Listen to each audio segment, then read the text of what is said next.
Hey, hi, hello, and good afternoon. My name is Amanda, and welcome to Harmony Portal Tarot Live. Hope everyone is having a fine Friday. Happy weekend vibes to everybody here and watching the replay. Today we are going to be diving into just these current energies. We'll kind of talk about the Lionsgate portal. It may not be what you think it is. I'm not going to say probably what you think I'm going to say about it.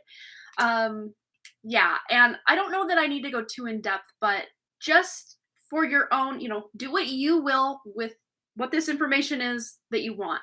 But I'm personally not going to be participating in any kind of Lionsgate, this, that, or anything, because there is so much just darkness that is associated with the actual energies of the Lionsgate and how it's basically acting as this I don't know if you want to call it portal or vortex, siphoning all of the collective energy. Even when we are trying to set very good intentions for ourselves, a lot of times during these gateways, portals, activations, that energy is going into something that's the dark forces on this planet.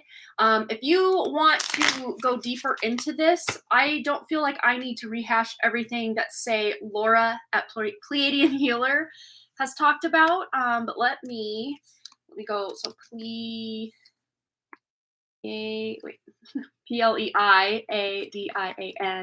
Healer.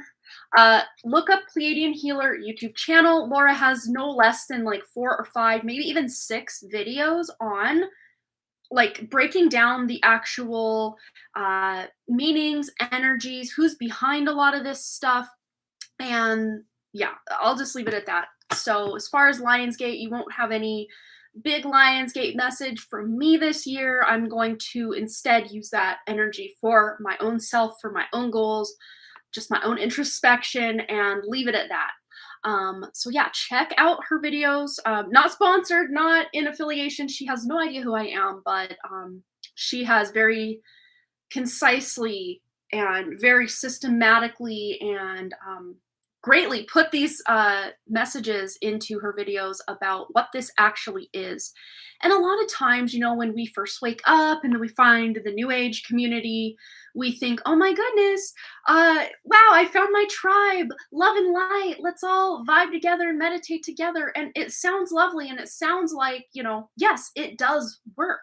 But a lot of the initial intentions behind these things have already been set to harvest energy. That's why so many people, especially during these portals, gateways, activations, feel completely drained, or they have all these ascension symptoms. And it's because, yes, your energy is being harvested, but not for the intention that a lot of us have set out, or, just purely trying to contribute to the cause of, elevating the planet and the frequency. No, it's not for our highest good to really put our energy into this stuff. But again, check out Pleiadian Healer here on YouTube. She's got no less than 4, 5, or 6 videos about the Lionsgate portal. And what you can do instead is, just use that energy for your own level up, because that's really it. That is really what we're each incarnated here to do. And of course, different degrees and ways and ways of going about it are for us to level our own selves up, heal our own trauma, make our own bodies, vessels, homes, neighborhoods, communities, states, countries, ripple out from there. So that's what I think we will focus on instead of any Lionsgate nonsense. We're going to really just focus on our own level up, utilizing these energies that are coming in at this time, because yes, there are energies coming in at any given time, but especially right now, it is an 8-8. They say, oh, it's 8-8, the alignment and everything, but actually it's not. Even your own solar return or birthday should actually be a different day every year, usually within about 2 to 3 weeks of your actual birth date. If we're actually calculating the exact position, but because our calendar has been messed with, changed, hijacked, if you will, think of October. Oct means the 8th month, but October is the 10th month. Same with Nov, that means 9, but it's the 11th month. And DEC means 10, but it's the 12th month. So there's been a lot of bastardizing, hijacking, hybriding our initial or the natural energies of the planet. So just do what feels good for you. If you still want to participate, that is totally your prerogative. I'm just letting you guys know I'm personally not participating in any Lionsgate stuff. But instead of all of that, let's tune into our own inner selves. That's who we're channeling. We don't channel all these outside forces and entities and ascended masters and archangels. We don't do that here. Doesn't mean you can't do it. I just don't do it because I like to get directly to the source to get the information, which the source is your own inner self, my own inner self, that part of us, that true spirit part of us that is directly connected outside any hijacking or false light or matrix program, but that is the original untainted source of who we are on a spirit level. That is where I get my information. And I would just say, as a word of advice, that would be your best bet when you are getting information for yourself, trusting your intuition instead of trusting Archangel Michael's guidance or, this ascended master's guidance or this person's guidance.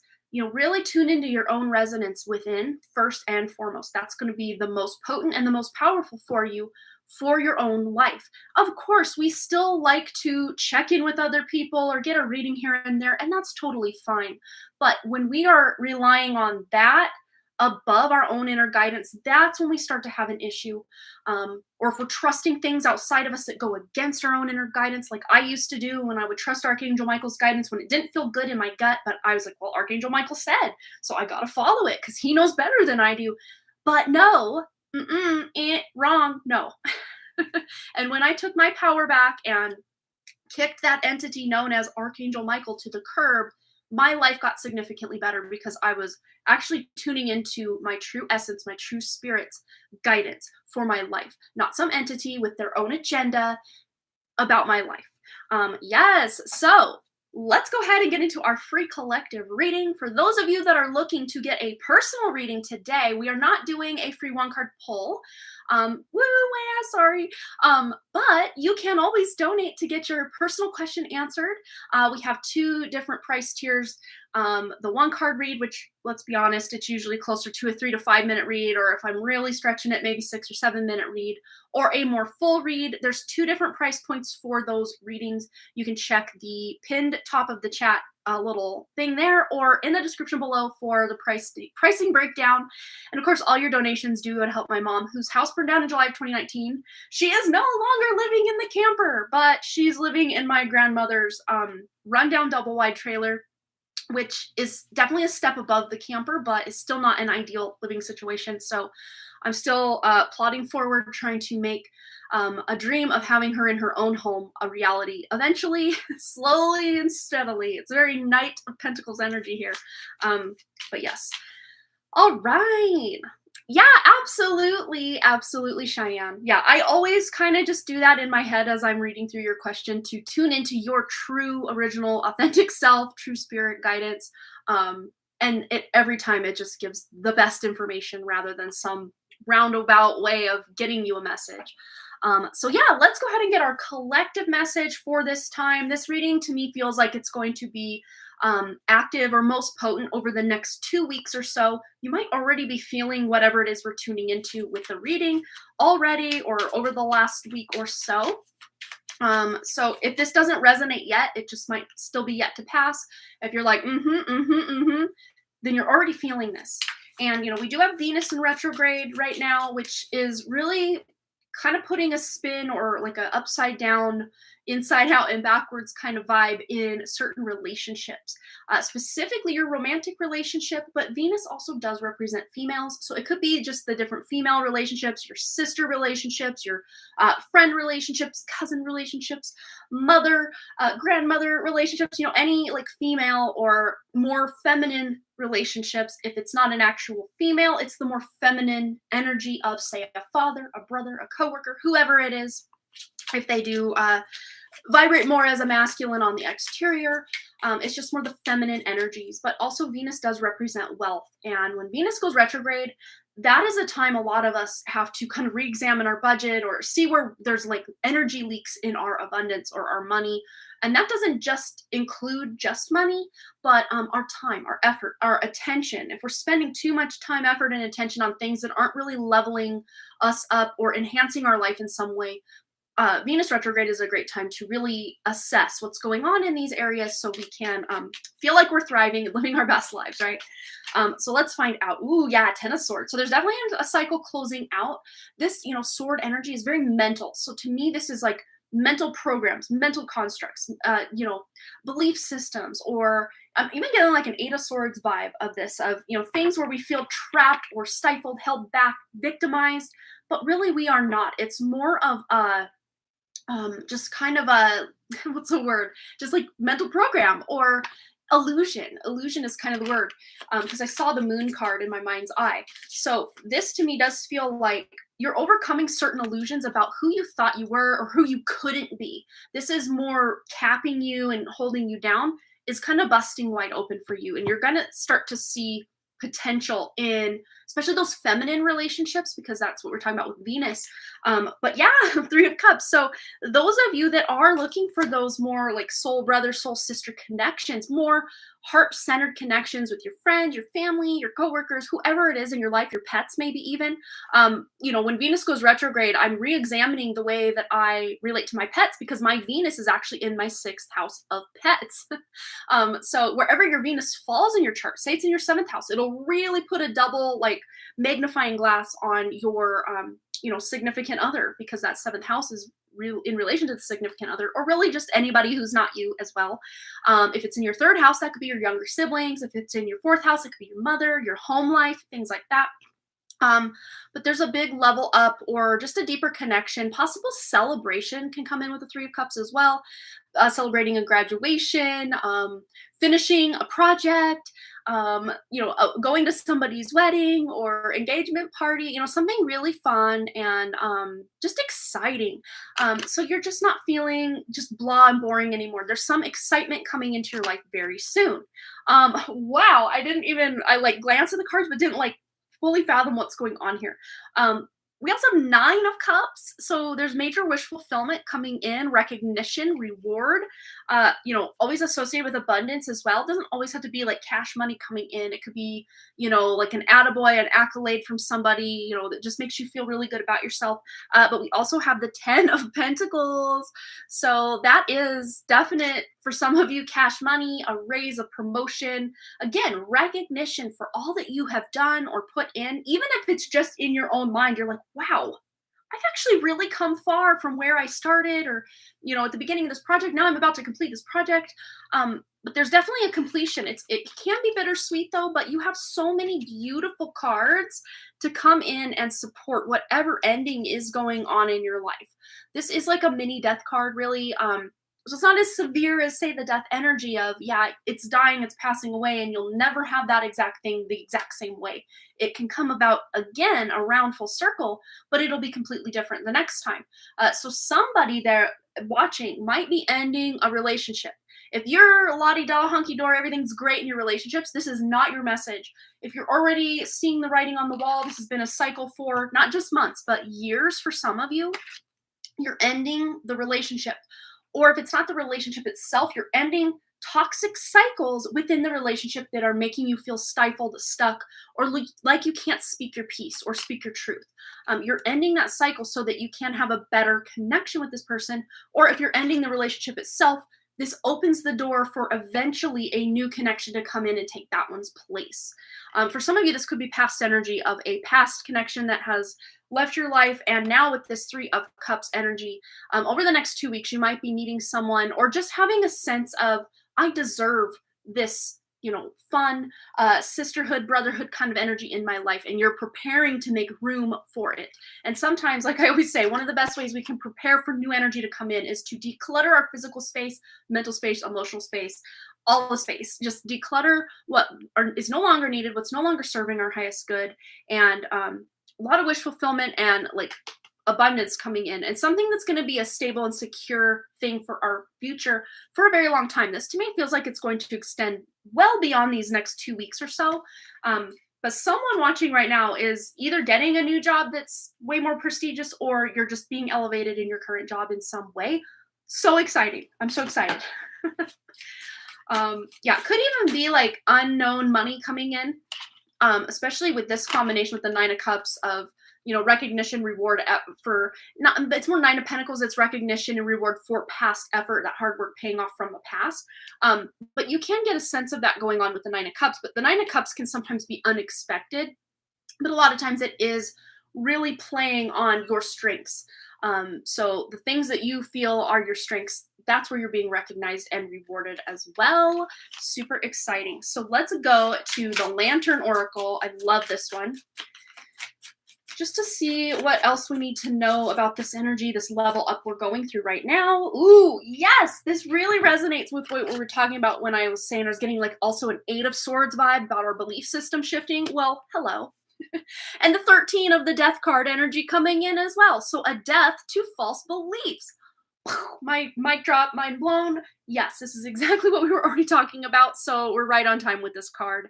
And there's wisdom from past lives or past experience in this life that is going to help you overcome some limiting or false beliefs in the next few weeks and beyond. And I'm going to read what it says here.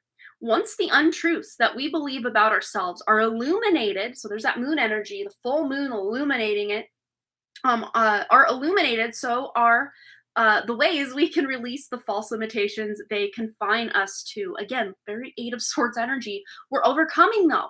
We're overcoming it. We're digging our way out from under all that false belief. I want to get one more, I think. Just went through a huge ego death and I feel absolutely amazing. I feel like I officially understand. Yes. I claim that. I know that's right for that's for me right there. Yes. Oh my God, yes. Almost gave into a false belief, but thank God I decided to challenge it instead of believing. There you go, Peekly. Yes. All right, what do we need to know? Ooh, this one and this one both want to come out. Yeah, so there's a lot going on. Oh wow. Yes, look at this. So accountability, and then here with what Pika Lee had just said, trusting tricksters. Let's read that one first. So the number 6, so this is about finding balance and tuning in. Is this true? Is this false? But it says here, the trickster's only power is your trust. You are always free to withdraw it. And that's exactly what you did, Pika Lee. So I feel like this is a very personal message to you specifically about whatever it was you almost succumbed to with that false belief. That you kept on going. You held yourself accountable to a higher standard. And as a result, you're overcoming that false belief. Look at that, Queen. Yes. And then with the accountability, we have the 19, which adds up to the 10, which adds up to the 1, which is about creating a new cycle, starting something new. After the old has passed away, we're using it as that fertilizer for the new energy. And the accountability here. Oh, and interesting. You guys might, those of you that have been around a minute, remember me talking about the backpack full of bricks, those false beliefs, those traumas from the past, just the heavy burden we carry. What is she carrying? Like a little cornucopia thing full of just heavy rocks. It's very burdensome looking, isn't it? But it's like she can start to remove those and only keep what actually serves her moving forward. And it's going to really lighten that load. But with the accountability message here, it says responsibility is a gift of love to yourself and others. So when you take responsibility, not for what has happened to you, but for the healing through or from which that has happened to you in your past, in this life, in past lives, and wherever, however, when you can take that accountability and responsibility for how you move forward and how you see the world and how you show up for yourself and others, that's when things can really change. And when you stop trusting the tricksters, those false beliefs are going to start really falling away. And interesting how we had started talking about the Lionsgate portal. And how, we're just kind of moving, rising above that energy. We're not going to participate with that. But then we have the number 28, which also adds up to a 10. And those of you that were on the last live stream on Wednesday evening, remember every single card we pulled added up to a 10. It was just like mind blowing. I was like, whoa, new beginning, new beginning, new beginning energy. So yeah, moving forward, very 8 of Cups energy, but the 28 there adds up to a 10. So new beginnings, you're going to be able to move forward through those endings or from those endings into the new energy. And the first step is taken with our stillness. So again, sometimes we just need to again, step back from the fray, step back from the chaotic energy. For this example, over these next 2 weeks, it's that Lionsgate energy everybody's in on. Stepping your energy back out of it, claiming sovereignty over your own spirit energy, and kind of doing your own introspection, soul searching, and stepping away from the crowd. This doesn't mean you have to become a hermit over the next 2 weeks or anything like that, but just energetically speaking, instead of just going along with the energy, the flow of what everyone else is talking about and doing in these different spiritual circles, this is about you bringing your energy back to center and using that energy as like a catalyst for your future to hold yourself accountability. And even if these are, things that other people are saying are tried and true, are they tried and true for you? Are they tried and true and in alignment with your highest good? Because if the answer is no, that's where you know you need some work or some effort to pull that energy back, reassess, reassemble, and then start to take steps forward or take action. So, yes. Wow. I love this message so much. You guys are all saying, wow, resonates. This is some of the most powerful energy of the year. Yeah. And that's why a lot of these people who are, okay, so I'm not saying the people in the spiritual community are the ones that are pulling the strings and trying to harness your energy. No, they feel this deep vibration, this deep resonance with this energy. So they're, of course, contributing to it because they've heard, once they awakened and kind of fell into the new age or new cage, as I like to call it, trap, they think, oh yeah, okay, so this is what I'm supposed to do when these energies are big and this and that. But no, these controllers or elite, whatever you want to call them, I don't like to call them elite. That makes them sound very special. And they're not special. They are so unspecial, actually, that they need us to keep going. That's why they are so in our heads and, trying to brainwash us and trying to harvest or harness every little ounce of our attention, our wisdom, our creativity, our life force energy, because they don't have their own and they are dying a slow and miserable death, and they're amping up what they're trying to do to us so that they can remain on this planet. And we are not here for it. No, we are not. No more. I know there are a lot of people that think they are doing the best for themselves by just going along with what the rest of the spiritual community is doing. But I would say the better 95% or better of what the spiritual community is doing, you should go the opposite direction or steer very clear of, because a lot of it is perpetrated. These, again, people in power have known that this energy was coming to the planet well in advance for hundreds, if not thousands of years. They've known this day was coming, and they've prepared very well, given us this new little cage to walk into and really resonate with, because there's a lot of truth in what is being said, but there's also a lot of lies embedded within it that are going to keep us putting that power outside ourselves or looking for that savior energy to come in and save the day, when it's us, each and every one of us, that's going to save our own lives, our own day, our own world, whatever it looks like specifically for each of us. And as the people around us start to see us save ourselves, they will then step up and start to save themselves. That's the ripple effect that these controllers or what have you are terrified of. And that's why it's more important now than ever to really become as sovereign and like self-sufficient, self-sustaining, mentally, physically, emotionally as you can. And I know we do live in a world where we're very dependent on the food, the medical systems, the schooling, and the governments, and we're very dependent on these things. But when we can even just grow one season of crops of our own food, just really pull our energy back to ourselves and tune into our true spirit to see what's actually in alignment. Because a lot of what we do and how we operate on this planet, we're just handed to us and just kind of a given, so to speak, when we, become a little bit older and our parents say, okay, this is what we do. And we're like, well, why? Kids asking why all the time because they're very curious, because they know this doesn't feel right, but they're telling me I have to sit at school for 8 hours a day and be very still and be very quiet and just listen. That's not, for most kids, that's not the vibe. But most kids are, their spirit is slowly broken, and they just go along and they become a cog in the machine, or, part of the system. And we've all done it. We've all been there. Many of us are still very much in it. And you know what, though? That's the thing, is we are here to be in the world, but not of it. We can be in these systems participating, but not to such a degree where we're continuing to perpetuate it. We might have to infiltrate some of these systems so that we can shut them down, lock them down, switch them up, flip them up, because it can't be done.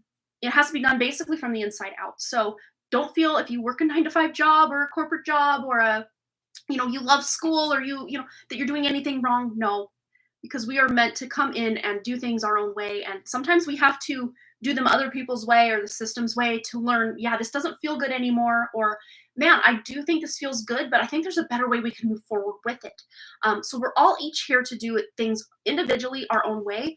And each of you, by tuning into your own inner self, your true spirit, are going to discover your personal way of moving forward and moving this energy into a direction that is actually going to serve humanity moving forward rather than hinder us any longer. All right, there's my soapbox for the day. Let's get a quick drink of water, and then we're going to get, I'm going to update the list because I did see a donation or two come in while we were doing our collective. Okay, so we had Crazy Tempest added, and then B Degree has also donated for a 1-card read. Okay, so B Degree, 1 card. There we have it. Okay, so yes, powerful. I agree. I'm super pumped for this energy. Yes, it can be a bit overwhelming at times when these big energy surges come in. But when we're ready for it and we're prepared, we can actually ride that wave instead of have it come down and cascade upon us and sink us under, you know. We can prepare and ride that wave, and it feels so much better than just being taken off, you know, off guard or out of balance. All right, so we're going to be starting today with Pika Lee, and I'm pretty sure you already have your question over on PayPal, so I'm going to head over and check that out for Pika Lee. Okay, so for some reason, not only am I not getting the PayPal notifications, I did get the email earlier, Pika Lee and Cheyenne, but then when I came back into my email, both of those emails had been deleted and they're not in my trash. They were there, but they're not in the trash. So I'm going to have to log in over on PayPal and just go directly to the message there. Hopefully it will let me read it and not cut it off like that one time. I don't know. We're not even in like Mercury retrograde, but it feels like I swear I have better luck when we're not in Mercury retrograde than when we are, but that's a whole other side tangent. So Pika Lee. So show story. Will this open it for me, please? Please. Okay, so it's cutting off the message. Of course it is. So it says, not sure if I'll be in the live today. Taurus and I are taking a little weekend trip tomorrow, and I'm so excited. I want to know, and then ... So what did you want to know? Apologies that you have to retype it out, Pika Lee. And then, of course, Cheyenne, yours says, hi, Amanda, hope all's well. Happy Friday. Can I please ask how the hunky single father ... I do have the question for Brianna, though. But Cheyenne and Pika Lee, your questions were cut off. So if you could kindly add them back into the chat at some point here, that would be awesome. Oh, how is he feeling lately? Thank you so much for that, Cheyenne. So I will know for that. I want to know if there are any messages regarding our trip and relationship. Awesome. So we'll get right into it for you, Pika Lee. Full reading for Pika Lee. Let's find out. Wants to know any messages regarding the trip and relationship, going away with Taurus. So fun, so fun. Ooh, the Hierophant. So yeah, you might be doing like the regular sightseeing thing. You know, this is a very traditional card, or you're doing things in a traditional way. So you're probably just connecting and, you know, I don't want to say like stereotypical ways of, you know, going on a trip, but to me, it feels very straightforward. So you kind of already know what you're expecting and what's going to happen. Very interesting. There might be some opportunities during this trip that you're not seeing yet. They're not presenting themselves yet. You're very, you know, like connected to your Taurus and, you know, love in your eyes. So this might be that there's an opportunity that you haven't planned for, that while you're on the trip, kind of spontaneously, something will come about that you can book a, you know, something. Oh, you were looking up tours earlier. Okay. So maybe getting to the place, you see a tour or, you know, you're asking someone or, you know, your waiter or something, and they're like, oh, well, if you're here in town, you got to go see this one thing or go try this out. Just getting a local's advice, not just doing like TripAdvisor or anything like that, but getting a local's advice on like what's fun to do here. You might be presented with something that you just isn't on your radar that might be really fun. Let's see. Whoa. Okay. Okay, saw Three of Cups, which came out in our collective reading. So yeah, this is just really connecting on a deeper level. But lever, that's something you push down, and there's like where there's what's the word? Where there's action, then there's action on the other end. I don't know the saying I'm trying to convey is just not coming up.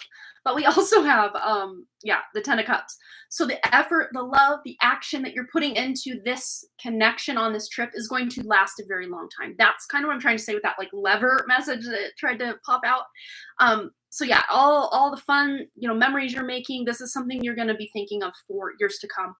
Ten of Cups is like great emotional fulfillment, just getting to know each other again on a deeper level. With this combination here, very, very emotional bond time going on. So yes, I love it. And it's not just for the trip. It's like it's going to just continue on when you get back, and you're just really connecting on an even deeper level. I just got what you put in is what you get out. Yeah, exactly. That's exactly what I'm trying to say without being that concise. Let's go to the after tarot. For some reason, the next step, I saw the Chariot, and one of the selections, I think in the after tarot, the Chariot they've decided the direction they're going. So you've already made the decision on the trip you're taking, whether it's a road trip or you're flying or what have you. It's just letting you know the trip, you've already made your decision on, going on the trip, and it's going to be successful. So yeah, it's going to be a great success. Anything else Pico Lee needs to know about the trip? Ooh, okay. So very interesting how where there may have been certain confusions, or you just didn't know your Taurus on a deeper level in one aspect or another, you're like learning more information. So where there was confusion, now you're taking steps to know him on a deeper level, or he might be telling you things you don't know about him yet when you're, traveling to this place. And to me, it feels like it's especially during the traveling, like to getting there, that it's like you're learning something new about him. Feels good though. It's not like a dirty secret or anything like that. No.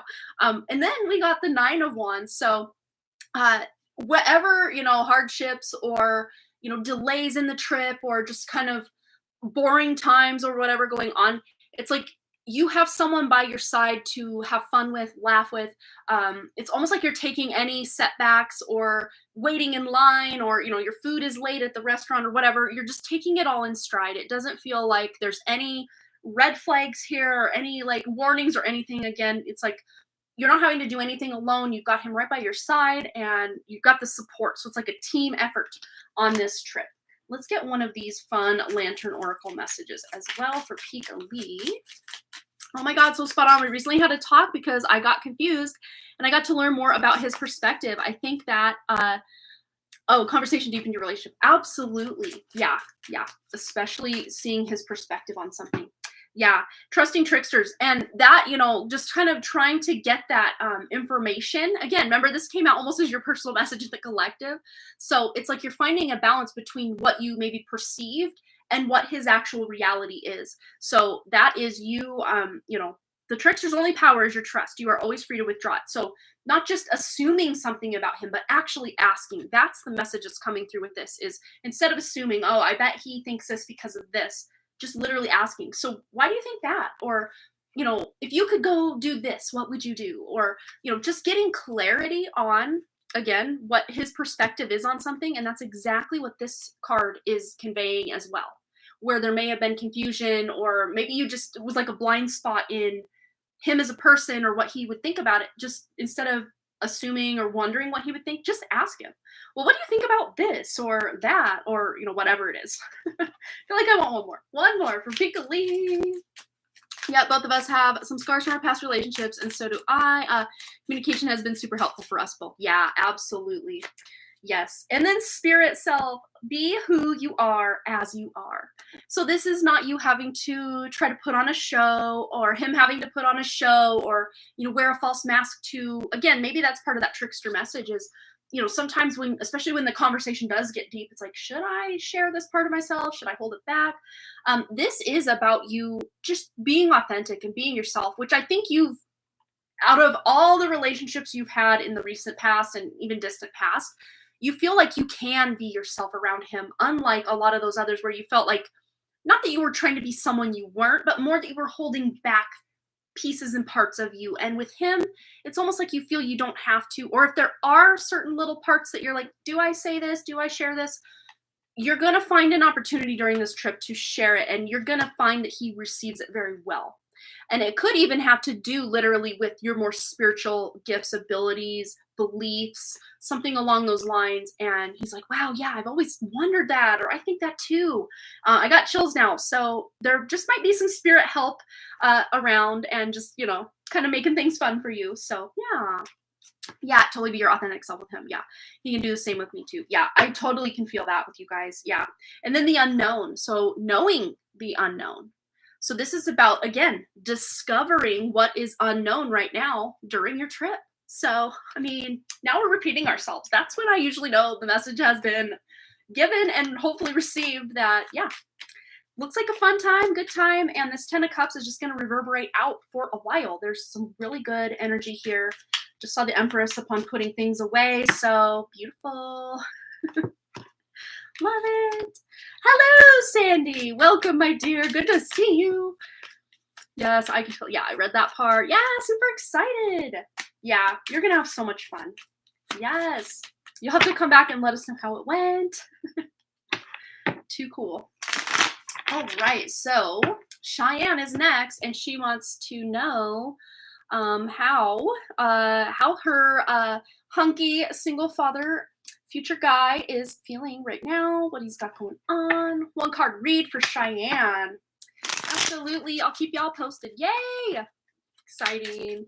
All right. So tuning into Cheyenne's energy from her true authentic spirit, and her hunky single father's true authentic spirit. What's he got going on right now? Ooh, we got the wow. Well, I think he's still kind of excited about that recent level up that he's had, because we have the Page of Wands. He might even be taking on some new facet of his career, or even just a hobby, something he's excited about. Page of Wands can take that energy of the Ace of Wands and really start to take action on it. So there might have been a divinely guided idea or inspiration that came to him, and now he's taking action on it. But he's in a good place right now, because we got the Sun, which, I mean, can we really do much better than the Sun in the tarot? Not usually. And the 10 of Cups. So to me, this is such, the Sun energy is that childlike innocence as well. We've usually, in the traditional Rider-Waite depiction, have the child riding on the horse. So this to me feels like he may even be camping or going on some sort of trip or getaway with his kids. This to me feels like he's, and the Page inspiration here is maybe the kid was like, we should go do something fun, Dad. And he's like, yeah, you're right. Let's go do it. Again, 2 instances of children, and then this is multi-generational, emotional fulfillment. So really connecting with the kids, doing something fun. Let's see what else wants to come through. Actually, I'm going to go to the After Tarot. For some reason, that one's calling my name. Okay, so, wow. So Justice. So there's balance coming to, interesting, because, in the regular traditional Rider-Waite depiction of the 10 of Swords, the guy's pretty much either dead or very close to dead. And here, to me, the guy looks like he's not dead. He's being revived. So to me, this could be that there was a fight, there was a disagreement with your hunky single father and one of his kids, or maybe even with the ex, just disagreements, fighting, especially the Justice coming in. This could be court case, or, if that divorce isn't final at this time, just trying to finalize that divorce and move forward. There's a moving forward from this ending. So if there was major, if this is the relationship itself that's ending right now, he's just ready to move forward, not in the same capacity as husband and wife, but as co-parents, living in separate houses, doing things in a balanced way. Again, more balance coming in, with the 6 of Pentacles is about give and receive. It's about balance. So this is, to me, maybe even him having to come to some sort of agreement with child support or something like that. Right now, or in the very near future. Will he meet me soon? And let's see. He will meet me soon, and I'll ease his troubles. There you go. Right? Wouldn't that be awesome? So yeah, any disagreements, any court type stuff, with his divorce or even just co-parenting if they already are divorced. Because to me, it still feels like he's still in the energy of that relationship, but it has majorly shifted. So they're either in the process of divorce or the divorce is final, but they're just still kind of finding their sea legs as far as this co-parenting situation goes with the kids, and who does what and who pays for what and what have you. But again, it to me feels like it's balancing out where, there was once sickness, now there's just a balance to that. Maybe just making it not that, oh, I hate you and you hate me, but let's just get along for the kids. I don't have to love you. You don't have to love me, but let's just get along kind of energy for him and the wife, ex-wife, I should say, or soon to be ex if they're still in the process. Because he still definitely cares for her as the mother of his children, but it's not, again, it's not a loving, like romantic love anymore. And then there's the son again with the the two babies. So yeah, just having a good time, fun time with the kids is kind of like, again, we're now starting to repeat ourselves. So it's like, yep, that's the message. I pray for him. I always send him loving energy. Yeah, when I'm in bed at night. Oh, that's so sweet. Yeah, and I'm sure in some way, shape, or form he feels that, because look, we got the happy home card, and this again with the after tarot is like the honeymoon phase. You've done the wedding, now it's honeymoon phase. So he may be daydreaming or having dreams about you or the essence of you, the essence of a future with someone, which he may not know is you yet, but eventually he will. Very lovely energy here. I love it, Cheyenne. Thanks again for your donation. Now, so fun. So he might be on some sort of trip with his kids right now. That's pretty much what he's probably physically doing right now. Very fun. Okay, so we had a couple, or maybe one, maybe two donations come in. I'm going to double check what we got going on here. I think it was Sandy. Dear lovely Sandy. Yes, Sandy has donated, and then also Vicky has donated for a one-card read as well. So let's get Sandy. Oops, go back here. So we got those ones down. So Crazy Tempest, you are next, my dear. Go ahead and post your question. We'll get right into that for you. So just Sandy, and then Vicky for a one-card read. Oops, get that correct here. One card. Boom. There we go. All right, so that is our current lineup. So Crazy Tempest, go ahead and post your question. We'll get right into that for you. And thanks again for the donation you sent. I don't know that I had found a time to say it since you have donated. The other day you donated $20. Thank you so much for that. That was so unexpected, but very, very appreciated. Thank you so much. General for September. Let's get it for Crazy Tempest. Tuning into Crazy Tempest energy. General for September. Ooh, we have 8 of Wands. So there's movement, moving forward. Something is happening quickly. And this is very purpose driven. This isn't just something happening to you. You're like, yes, let's do this thing. So whatever it is you're going to be doing in September, you're like gung ho to make something happen. You're feeling inspired by it. Oh, August. Okay. Yeah, we'll figure this out. So this might even be like leading you through to September. Because I was like, this to me feels like August energy because we got the 8 here. Very funny. So yeah, between now and through September, to me feels like you're just really ready to move forward with something that you're very, at least ready to get going, or you're passionate about it, or both. 6 of Cups, so it could be something from your past.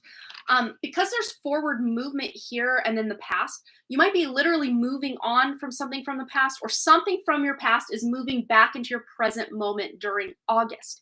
So I don't know if you're like returning to your like hometown, visiting your hometown, or if you still live in your hometown, this could be just overcoming some cycle or thing from your past. But to me, this is a very lovely energy. This is not like revisiting some dark traumatic thing that happened to you in your childhood. This to me feels like maybe good memories from your childhood coming up, or maybe someone from your past that you are in communication with, or that is going to be reaching out to you in August, or you're reaching out to them. We can interpret this like so many different ways with just these 2 cards here. We also have Strength. So again, Leo energy. This is really reaffirming the August energy here with Leo. But in Vedic astrology, Leo actually does kind of go into also September. So to me, this is like really lasting from August all the way through like Vedic Leo season. So whenever in September that does switch or shift over to more Virgo energy. But yeah, this is about really relying on your own inner wisdom, inner guidance to lead you forward in something you are planning, or if it's not on your radar yet, a plan that you are going to be thinking of very soon. You're going to be moving forward on it with a sense of purpose, very spiritual purpose, not just, oh, well, I have to do this, so I guess I better roll up my sleeves and just get to work. No, you're very passionate, or just, I don't know the word that I'm kind of trying to search for, but it's like purposeful. Like there's a purpose to your action. And I dropped one of the cards and I have no idea where she went. Where did she go? There she is. So what I'm hearing too is like there's a method to your madness. You're not just kind of floating through the month of August, like kind of unsure of what to do. No, it's like you get a game plan and you start moving on that game plan. It could even be a project from your past you're reviving with this energy here. You're just re-inspired or re-passionate about an old project, an old friendship, an old something that you kind of put on the back burner that's now coming forward. Let's see if I can get clarification on what this is. Is this a relationship? Is this a project? What is this? Okay, Queen of Pentacles. So it might be a relationship with a female, or this could be your own energy to make things happen in like the material world, like a business idea or a project, very things around the home, moving. I think you had mentioned a while back that you were moving or in the process of wanting to move. So your relationship with yourself, you're really cultivating that relationship. So even the ways, because we're talking about a relationship from the past, if this is just your energy included here, this is ways that you thought about, treated yourself, viewed yourself in the past that are shifting to really include you being able to kick some butt and take some names as far as your purpose, your passion in life. Yeah, I have a motive for my madness that no one agrees with. Oh no, scandalous. But hey, if it is true to your spirit, Crazy Tempest, keep going, because you know what's better for you than anyone else out there. And especially with this Queen of Pentacles to come in with the Strength card here, you know what's up for you and you know what's in your best interest. So please keep going in this regard, because you intuitively know what's best for you and what to do. So keep going. Even if other people don't agree with it, you're not hurting. That's what I'm hearing, is like you're not hurting anyone. And if anything, these people are projecting their fears onto you in regards to whatever it is you're trying to move forward with that no one's agreeing with. So keep going with that. Yeah, I will leave it at that, because I don't think the whole internet needs to know your business. You know what I mean? You know what I mean? So you just keep going with that, because you know what's up. You know what's best.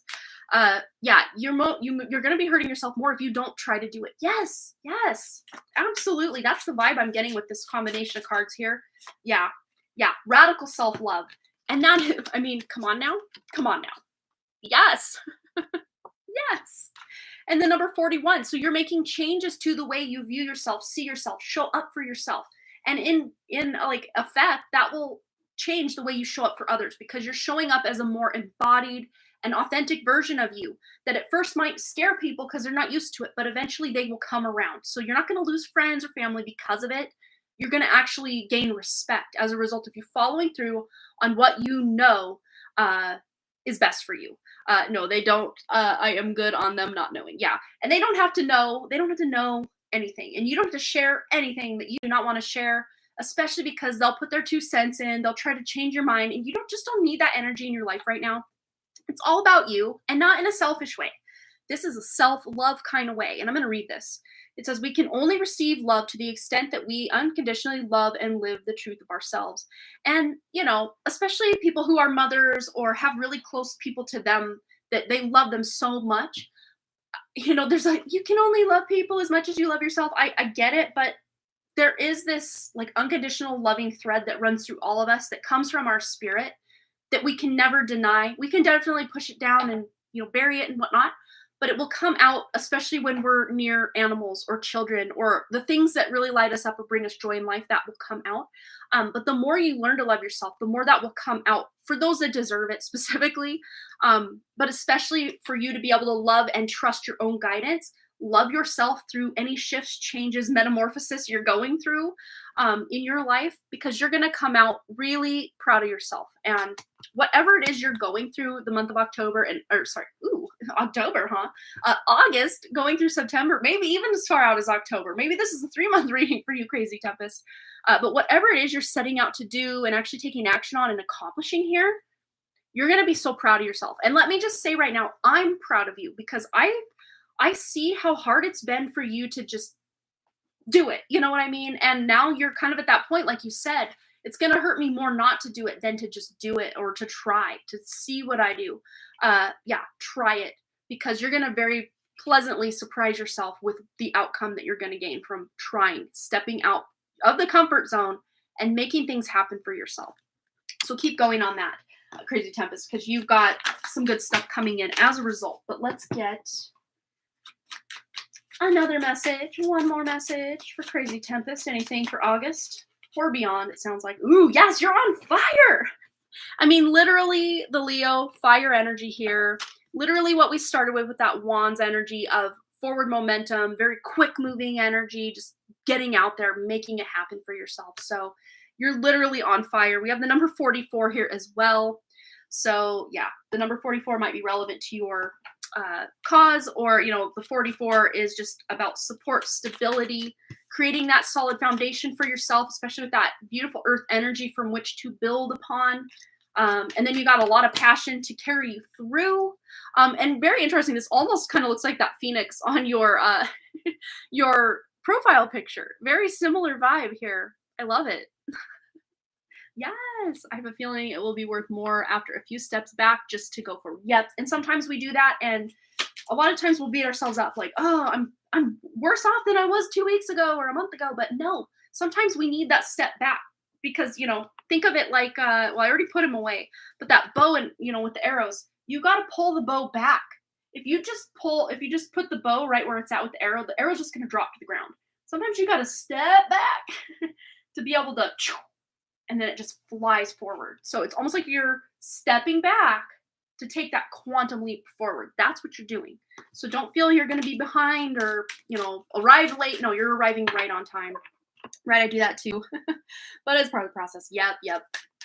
You'll be pretty happy with yourself come, say, maybe October, but maybe even by the end of August, you're going to be pretty proud of the progress you have made on what it is you're doing here, Crazy Tempest. So big hugs to you. You got this. You're going to do some amazing things with what you've got planned here. So don't give up. Keep going. Don't let naysayers get in the way. And in fact, just keep them out of the loop unless they deserve to know. You know what I mean? So yeah. All right. Thanks again for your donation, Crazy Tempest. All right. So up next, and Jamie has also donated. I'm going to add her to our list. Let's see. Yes, one card read for Jamie. One card read. Okay. Brianna, my dear, you are next. I think I have your question already, but I am going to check that here in about a second. Okay. Brianna. Here we are. So clear and direct message from my mama with answers I need right now, please. Yes, always, always Mama Monica's true, authentic spirit. That is the only one we want to connect with. Her true, authentic spirit.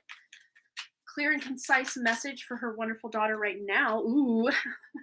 It kind of like landed in my lap in reverse, but I instantly put it forward. So it's like something that you might feel a bit uninspired or even disillusioned, disenchanted with right now, something you were once excited about, kind of want, is coming back. So it's like swip, swap. So something that you were excited about, wanted to begin with, a new idea that you maybe had started with and then kind of pulled back on, now you're going to be able to start again, because the timing at the time I think was right, but then something happened before. That's what she's saying, is like something happened before that kind of put you off the rails, or just kind of made you feel stuck in, maybe it was a decision even about this idea or this thing that kind of kept you in limbo for a minute.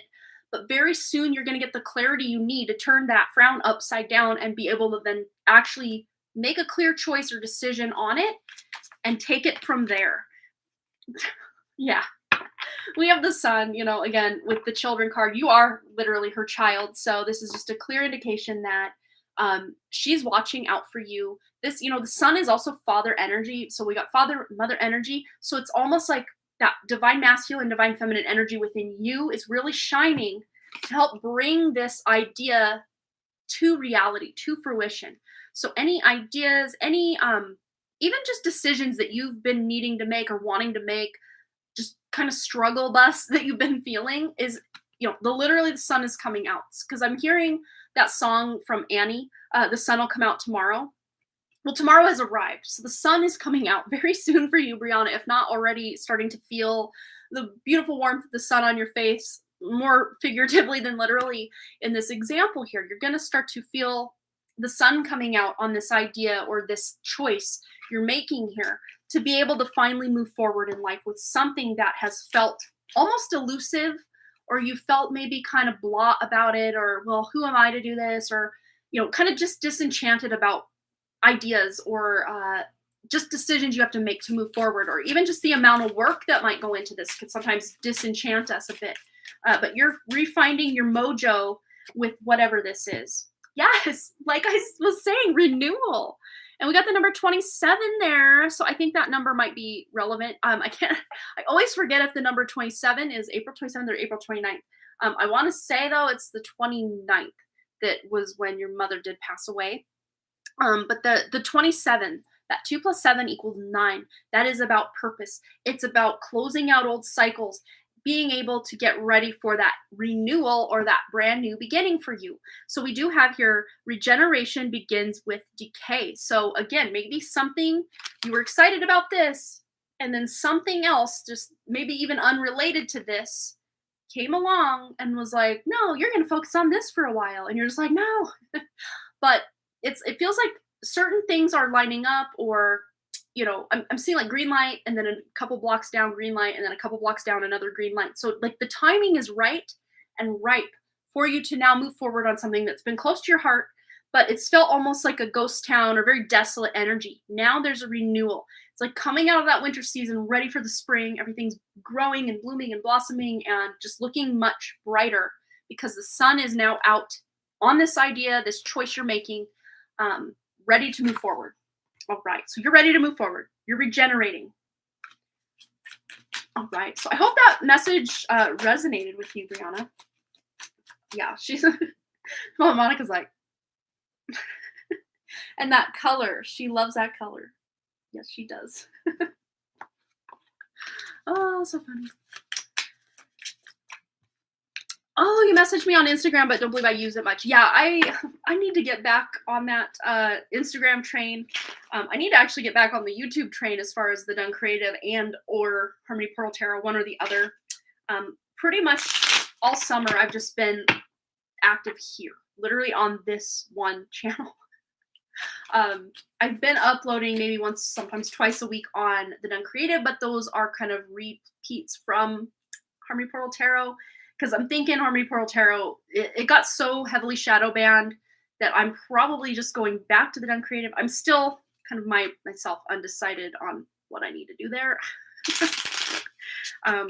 Brianna, I don't know if she even saw her message, and I don't know how long ago we started, but I might just put a timestamp here, 50 minutes. I'm sure it was probably a little bit after that, but I will go back and find the proper timestamp and timestamp that, because I don't know that she's here.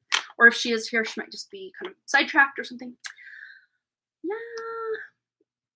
Yeah, I'll get it figured out. Once the kids are back in school and I get the full workday back, I mean, it's night and day what I can accomplish when my kids are here, or they've got 4 weeks of tennis camp. They're going to start week 3 next week. So from 8 a.m. through noon every day for Monday through Thursday, I'm not even home. So it's like, that's my like prime work time when the kids are in school, that I just don't have the last 2 weeks and the next 2 weeks pretty much. And pretty much before that, they were in different other things, and just having them home, trying to entertain them and have them do their chores and work on their, stuff. It's like, it's a full-time job when the kids are actually home compared to when they're at school, and it's just easier. But yeah. Mom life. Okay, so up next we have just Sandy. Just Sandy, just Sandy. Okay. And let me double check. Oops. I gotta fix my list here. I did see another donation or something come in, and I'm gonna double check what that was, who that was. Okay, so Jamie, and then Crazy Tempest for 2 more reads. We can totally do that. I'll add you on there. Awesome, awesome. So there we have it. And just Sandy has whatever spirit has for her. Get into it. All right. Ooh, I want to go to the after tarot for Sandy. And when I have that, just I guess urge or whatever to switch tarot decks, I know because the tarot deck I was going to use doesn't have the exact symbolism of the one I'm going to use. So I always am like, yes, I'm glad I listened to myself and switched decks. So what does Spirit have for Sandy?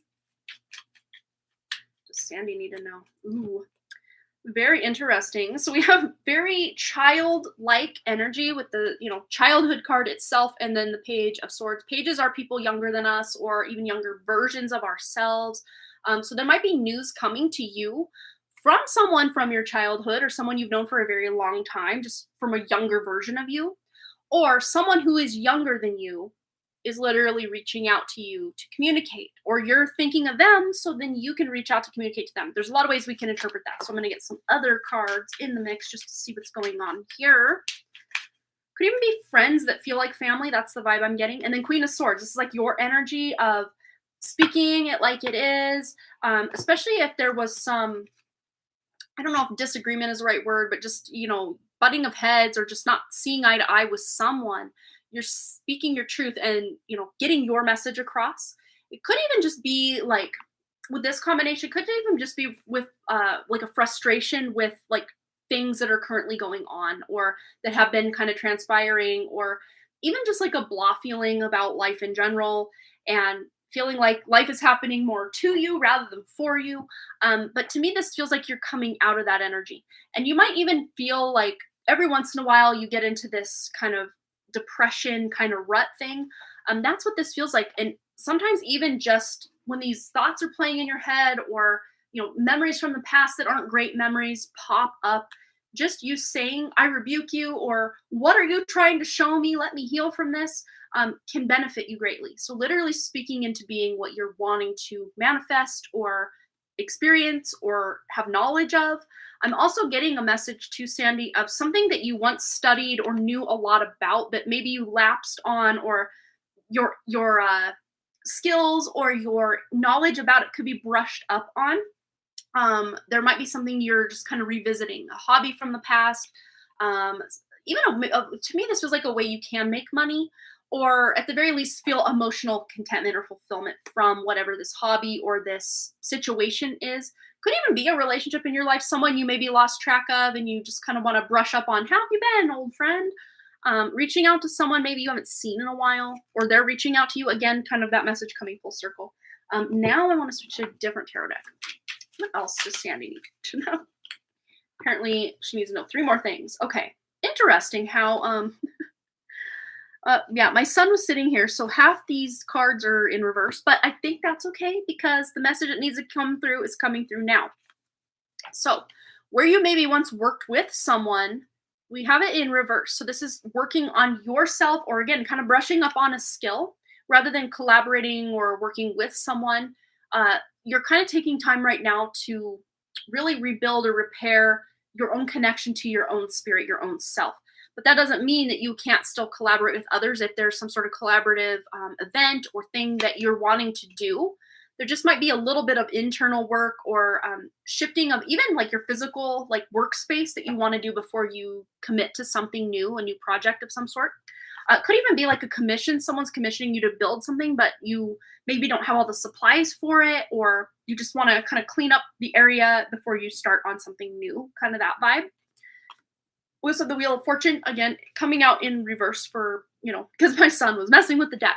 But again, I'm almost wanting to say that these two were very closely linked, that as you work on your inner and even external reality that maybe held up money or fortune or recognition or just needing that shift or that change in your life, wanting to experience something new and exciting will come for you.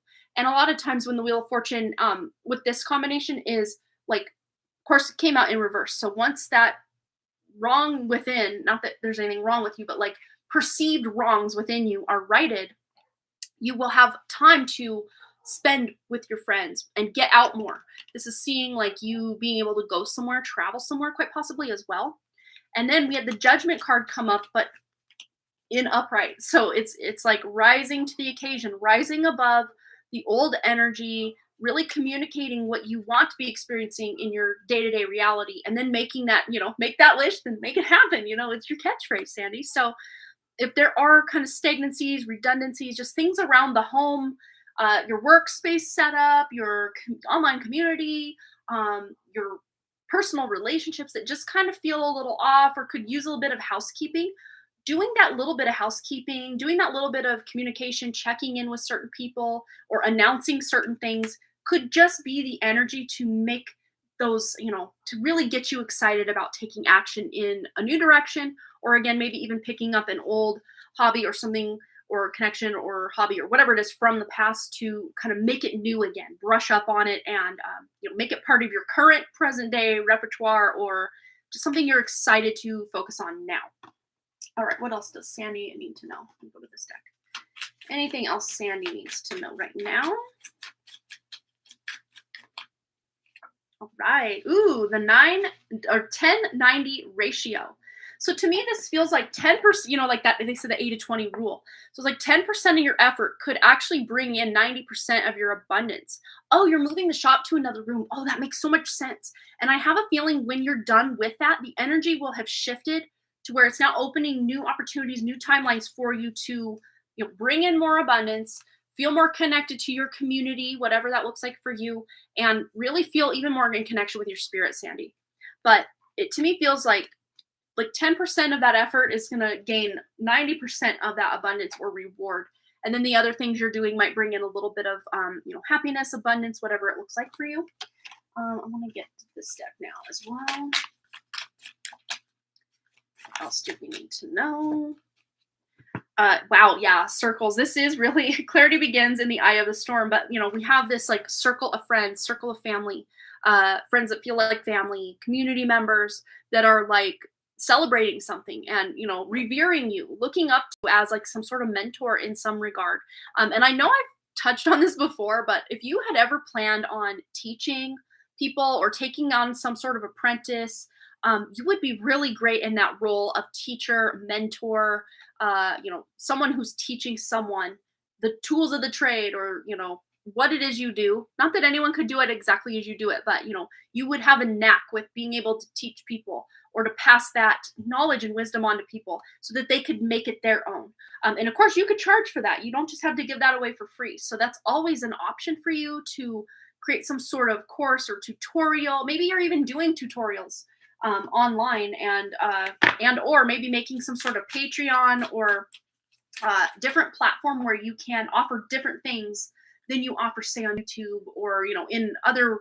I know YouTube isn't your only income because you do sell your jewelry and you do other things, but this to me does feel like maybe possibly another income stream, possibly with you teaching or doing some sort of tutorial where you don't have to work one-on-one with anybody or have to teach a whole group of people or get up on a stage or anything, but maybe even filming like a pre-recorded thing that many people could benefit from, because it could just be like an on-demand thing or like Patreon or something like that. If you had any kind of plans for that, I think it could be very lucrative for you, very beneficial for your bottom line, Sandy.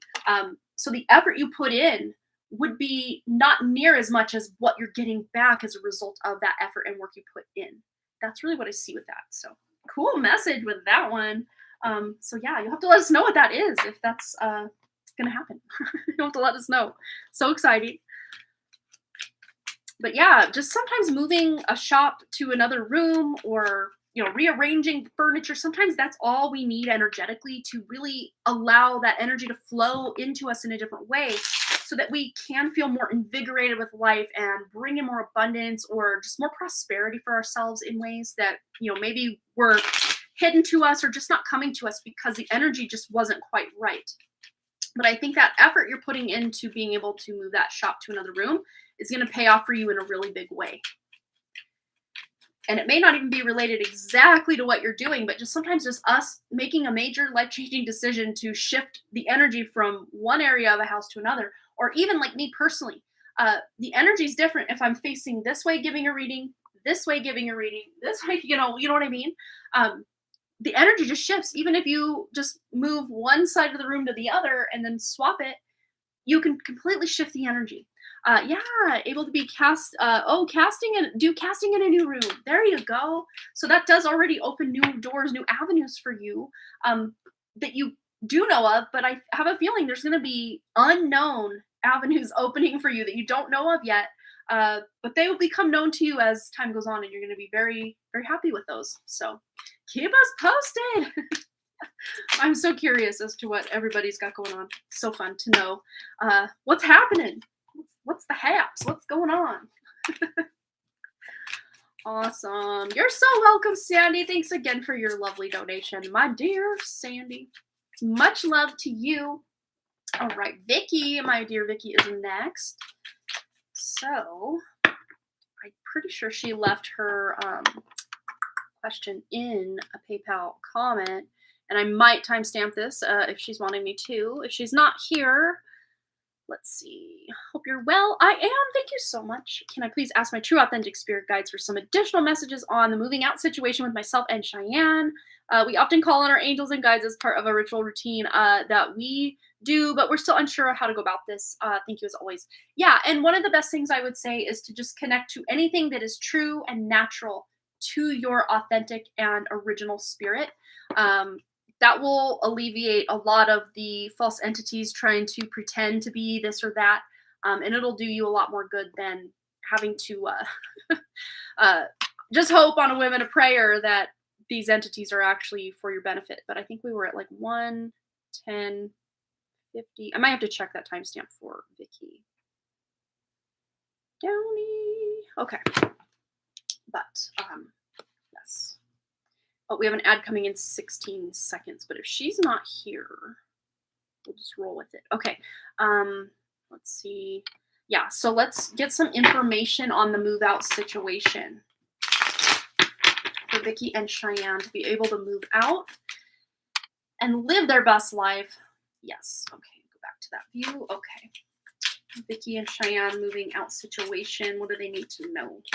And we have here the Wheel of Fortune. So first and foremost, the wheel energy is about a changing of the guard, a changing of a cycle, a major change, a major shift in your favor, specifically because it's coming out upright in your favor. So it's going to happen. It's just a matter of when is it going to happen. But is it going to happen? Yes. Yes, we got a big yes. Aces are a big yes. And then the Nine of Cups is wish fulfillment. 10 of Cups is emotional fulfillment. Hello. Beautiful cards here. Wow. So more information about the moving out. It's happening. That is a guarantee. And it's going to feel really good. Really good emotional fulfillment. Maybe even gatherings, get-togethers, being able to have people over, friends over, without having to deal with, the questions and stuff from the more masculines in the household. Just being able to live your life without prying eyes or people who are, putting their 2 cents into it. That's really what I see here. As a matter of when, let's see if we can get an idea. Of course, swords will be weeks. So swords can be days to weeks. Wands are weeks to months. Cups are months to a year, like up to a year. And then pentacles can be a year plus. That's kind of time frame wise. And again, these time frames can be stretched and, depending on what actions you take or don't take. But let's just see, for the sake of curiosity, on the current timeline Cheyenne and Vicky are on, when is this move likely? When is this move most likely? Well, we have the 2 of Wands. So this is weeks to months. So to me, weeks to months feels like it's by the end of the year. And again, we kind of almost have like a double message with that wheel energy with the compass kind of thing here going on. So by the end of calendar year is how I'm reading this. You will be able to move out even sooner if things are aligning and you're taking, all those steps and actions. Um, again, there might even be an opportunity coming out of nowhere that you don't see yet, that feels like a dream come true because we got the wish fulfillment here. So your dream is becoming a reality. It's just a matter of when. When is this becoming a reality? Very interesting. I'm really drawn to the fire, and we see all these kind of people kind of hanging out, camping, lounging around the fire. To me, fire is such a potent and powerful way of manifesting. For me personally, it's one of my favorite ways to manifest is just to light a candle or, write things down. And then I have my little abalone shell thingy that I'll, burn the message in, and it just alchemizes it, transmutes it. It takes it from one state of being to another. Really like it. What's the word I was going to look for? It just catalyzes it. It just sets that intention and then puts it out to the universe that, okay, when the timing is right, we're ready to move forward. And you will not miss the signs, symbols, synchronicities pointing you in the direction of the opportunity that is going to be most prevalent for you to be able to manifest this dream. Let's just get one more message. Anything else Vicky and Cheyenne need to know about moving out situation? Ooh, this one bent. Okay, intention. Yes. Pretty much what I've been preaching about this whole time. And we got the number 31 there. So you might even move out on the 31st of a month. So we have August 31st. September only has 30 days. October has 31st. That's Halloween. Maybe you're moving out around Halloween. It almost looks like she's dressed up for Halloween or something. November only has 30 months. And then, of course, December has 31 months. Or 31. December has 31 months? Wow, that's news to me. 31 days. That's what I meant to say. Yeah. So you may be moving out in a month or during a month that has 31 days or on the 31st of one of those months that does have 31 days. But yeah, so intention. So lacking personal direction begets confusion and life as a pawn to someone else's game of chess. So true. And just not having a clear direction forward or a clear intention set for yourself can just leave you open for a can of worms of who knows what else. Because if someone else has an intention for you, but you don't have an intention for yourself, they will almost pull you along to go and do their bidding or live the life they want you to live rather than you living the life you want to live. So this is about setting clear intentions. Again, maybe doing some sort of candle magic, candle ritual. If you have the safety and the means to do so, maybe even sitting with, you and Cheyenne or other friends around a bonfire, outdoors specifically, if that's possible, to, set some intentions, manifest, whatever feels good. Yeah, spell candles. You don't have to do it the way everybody else does it. You don't have to manifest or set intentions the way that, every other person does it. Do it the way that feels best for you and Cheyenne, because that's going to be most potent and powerful for you to be able to manifest what you want, because the desire's already there. I would say eventually the finances would be there if that's something you're kind of still waiting on.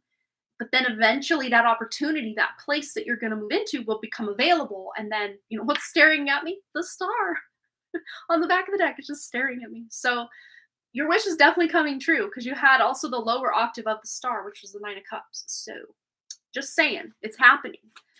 Depending on, actions and all that, it's a matter of when. When is it happening? It's definitely happening though. So yay. And then the Fool, new beginning. Knight of Wands, moving forward. Yes, I love it. So cool. I'm so excited. Yes, you guys will make this happen. Yes, those cards were amazing. So my cards don't tend to lie to me or others. So I'm just gonna say yes. Let's make this happen. Yes, Vicky's telling you, so exciting. Aw, I love it. Yeah, very positive reading. Yes, big cheers from all of us here that we want to see this happen for you, lovely ladies. To be able to have your own place to call your own and decorate it the way you want, not have all that masculine energy just dominating your life without you wanting it to. It's just going to be such a step in the right direction for both of you. Oh, you made a new home vault on Revolt. Oh, Revolut. Gosh. I think I've heard of that, but I don't even know how to say it. So so fun. Is that kind of like Pinterest or something? I don't know. Or is that a game? I don't even know. I've heard that, or I've not that I've heard it, but I've seen it written out before, but I've never said it out loud, if that's the case. I don't know if it's an app or what it is, but I've seen someone talking about it before. All right. Yep. Cool. So fun. Yeah, I had my like this Pinterest.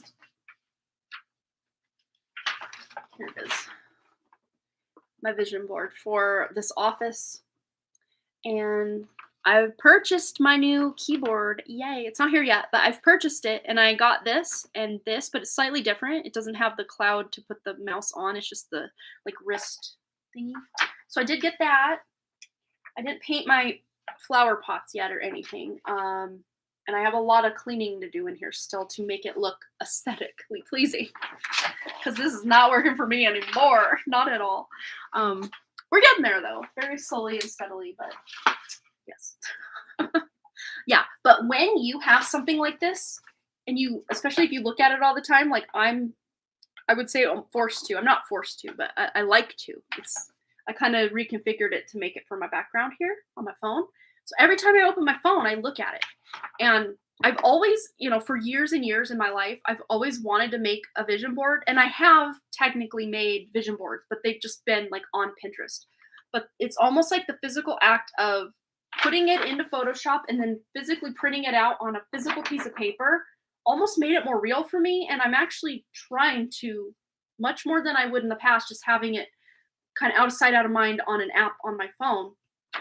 Now it's there every time I walk in the room, or it's there every time I need to unlock my phone to get to something. It's just there. So it's just like top of my awareness every time I open it up, and it has helped me greatly. Yes, I'm not quite where I need to be yet, but I have a couple months. We're not into 2024 yet. I'm pacing myself. Yeah. Oh, you've been putting up your pay raise money into the vault to save up, and said to Vicky we should make a vision board. There you go. Well, there's your synchronicity to make your vision board. Yes. Because what we focus on will increase and amplify and become real for us. Because it has no reason not to, because it's got so much of our focus and our attention that we are actively working in that direction. Oh, thank you so much.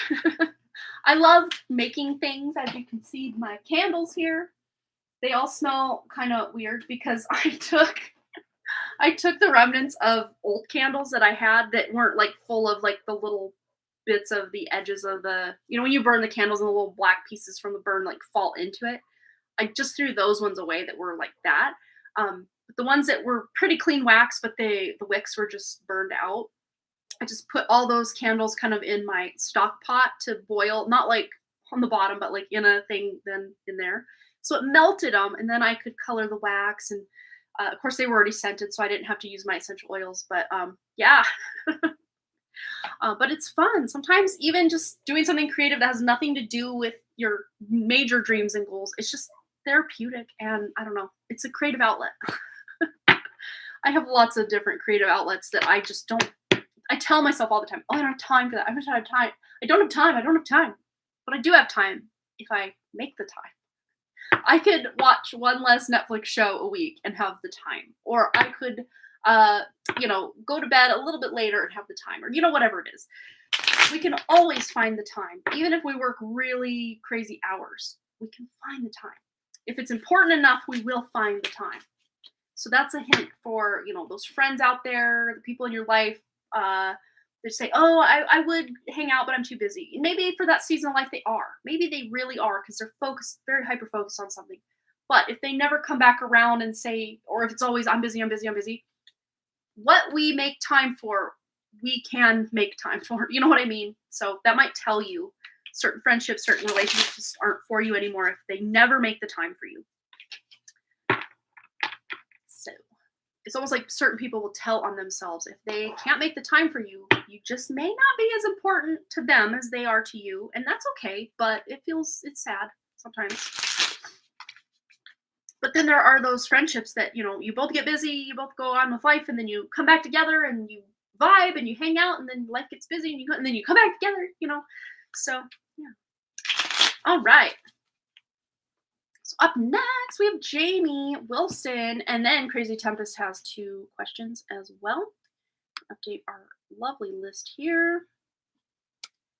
Boom goes the dynamite. There it is. And let me just double check that we didn't have any other donations come in. I don't think we did. Yeah, we're still current. Okay. Hi, Jamie. Hi. So what is your question, my dear? We're going to get right into it.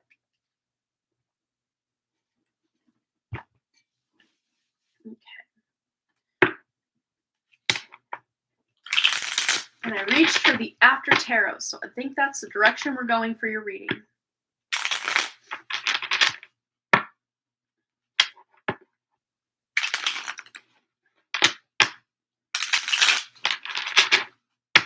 Getting it nice and shuffled up here.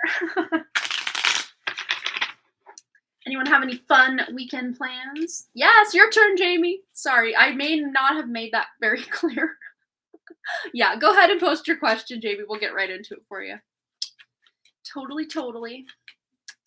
I'm trying to think of my weekend plans. What do I have planned? I've just been so in the present moment with just tennis camp and my live streams and the things that I know I need to do that I'm not haven't been planning ahead too much. But my friend Jessa and I are actually meeting on Zoom every other Sunday. So the Sunday opposite my writing group, we'll meet up on Zoom and just set some intentions or some goals that we have for the next 2 weeks till we meet again, and kind of keep each other accountable. It's like an accountability meeting, I guess. But we also hang out and have fun because I've known her since she was 8 and I was 12. So we've known each other a very long time. So of course we gotta vibe and hang out and just be friends and stuff. It's so fun.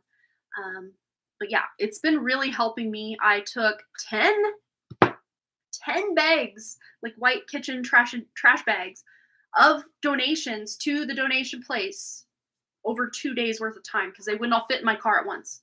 I'm making things happen around here, and it feels so good to get that clutter out of here and to pass it on to someone who would love to have it. Oh, yeah. Okay, so, you're putting your 2-year-old down. Oh, no worries, yeah. Oh, you're starting to sell your tie-dye. You're getting a little discouraged and wondering where I should be selling it. Okay, let's tune in.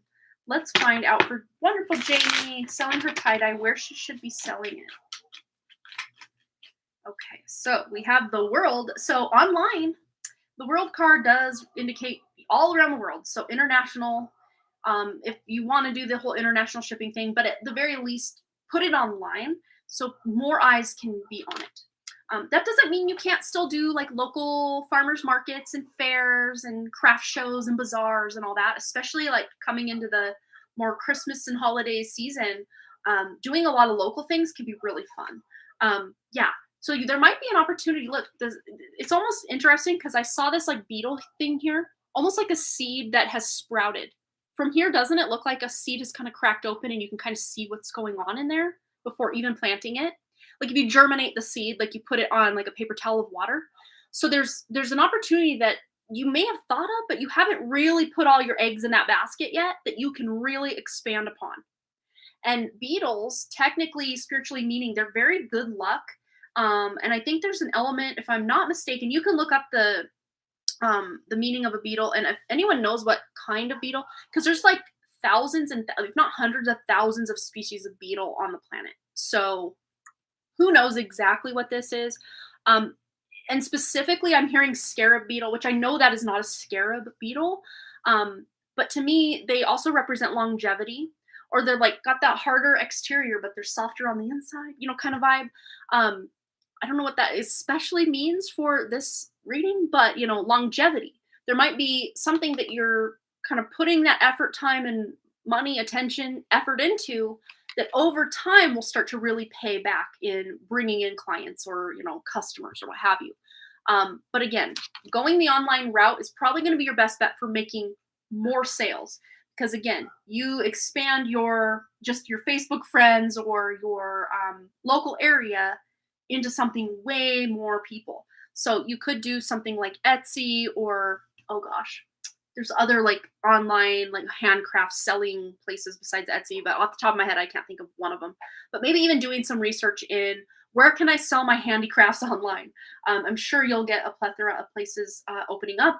Maybe even like Facebook Marketplace, that could be something. I know people will sell like furniture and clothing and stuff on there, but I've seen a lot of people do like their own handmade crafts and stuff on there as well, furniture that they've built. um, you can find all sorts of stuff like that. Oh, that resonates another way. Well, kind of. Oh, Mickey's mom sign. Oh, mom's sign for me is a June bug beetle. Oh, okay, okay. There we go. Yeah, yeah. So, I mean, there might be hidden messages in here too. So take whatever resonates for you. But let's just see any other places Jamie can sell her tie dye, online or in person or what have you. Are these blind spots that she can get that awareness of? Where is this? Okay. Ooh. Another ace. So to me, there's multiple places, specifically even multiple places online. You could do Etsy. Yeah, Amazon. Yeah, you could open your own little Amazon store on there, I think. I'm pretty sure they do that. I know you can sell like physical goods that you get from other places, so why not your own, right?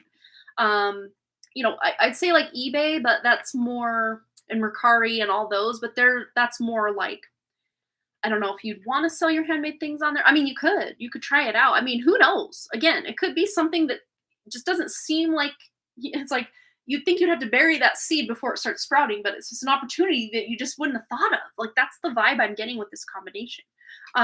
Also, you know how you like a salamander or certain lizards, they'll lose their tail and then it can grow back. So it's almost like you might start on one platform and kind of hop ship, go to a different platform. Yeah, Gecko. Oh, Gecko is from Amazon, right? I don't know exactly. Yeah, maybe. But yeah, there's lots of places that even if you start in one, or kind of put your feelers out in 3 or 4 different places, one might really take off, or another one might have some promise, but certain times of the year there's a lot of people and then others not. Sometimes you just kind of got to throw spaghetti at the wall and see what sticks, just to get you going, just to see what's the best to start out.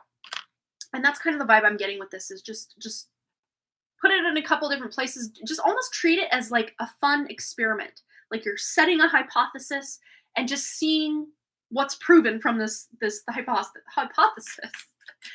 Any other wisdom, guidance, advice for Jamie in selling her tie-dye? Maybe even, getting together with other people who make things, and maybe even doing, I'm getting a major download right now. Doing like a subscription box, or like I don't know, you call it like a care package or something. Like you knew other makers who, like someone maybe makes a candle, someone makes scented lotion. I don't know, I'm just pulling things out.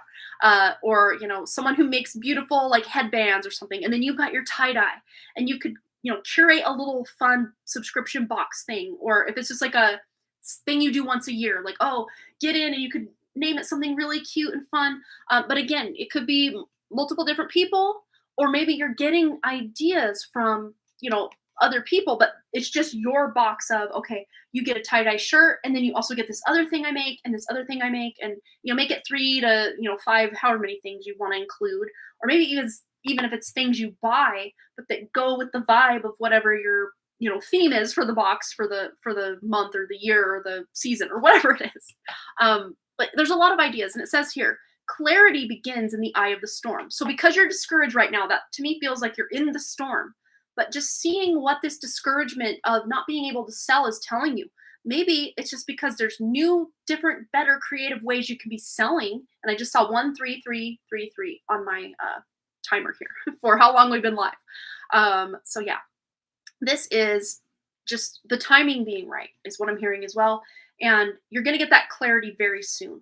So maybe even just having this conversation just now is sparking some thoughts, ideas, or because I know a lot of author friends of mine, and just not even friends, but more acquaintance people, people that I even follow on YouTube or Instagram that are authors, independent authors more specifically, that will get their book in like a book of the month kind of thing, or Owl Crate was one for a while. I don't even know if that's still around. But they would try to get their book in one of these boxes because it was so prestigious. And then the other authors would make their own book crate or their own book box with their book and things that are relevant to their book included in the box. For me personally, if my young adult weird kind of spiritual novel slash series, it's a series. It's set in the 90s, so I could include my book and some fun 90s nostalgia items and some spiritual things all included in the box, something like that. So you could really dream up some things that are maybe even adjacent or kind of vibe with the tie-dye vibe, especially if you kind of have branded yourself and you kind of have an idea of your aesthetic. That can really help you figure out what to include with it if you want to do something like that. Because there are people out there that could just go online and purchase a tie-dye shirt and be happy.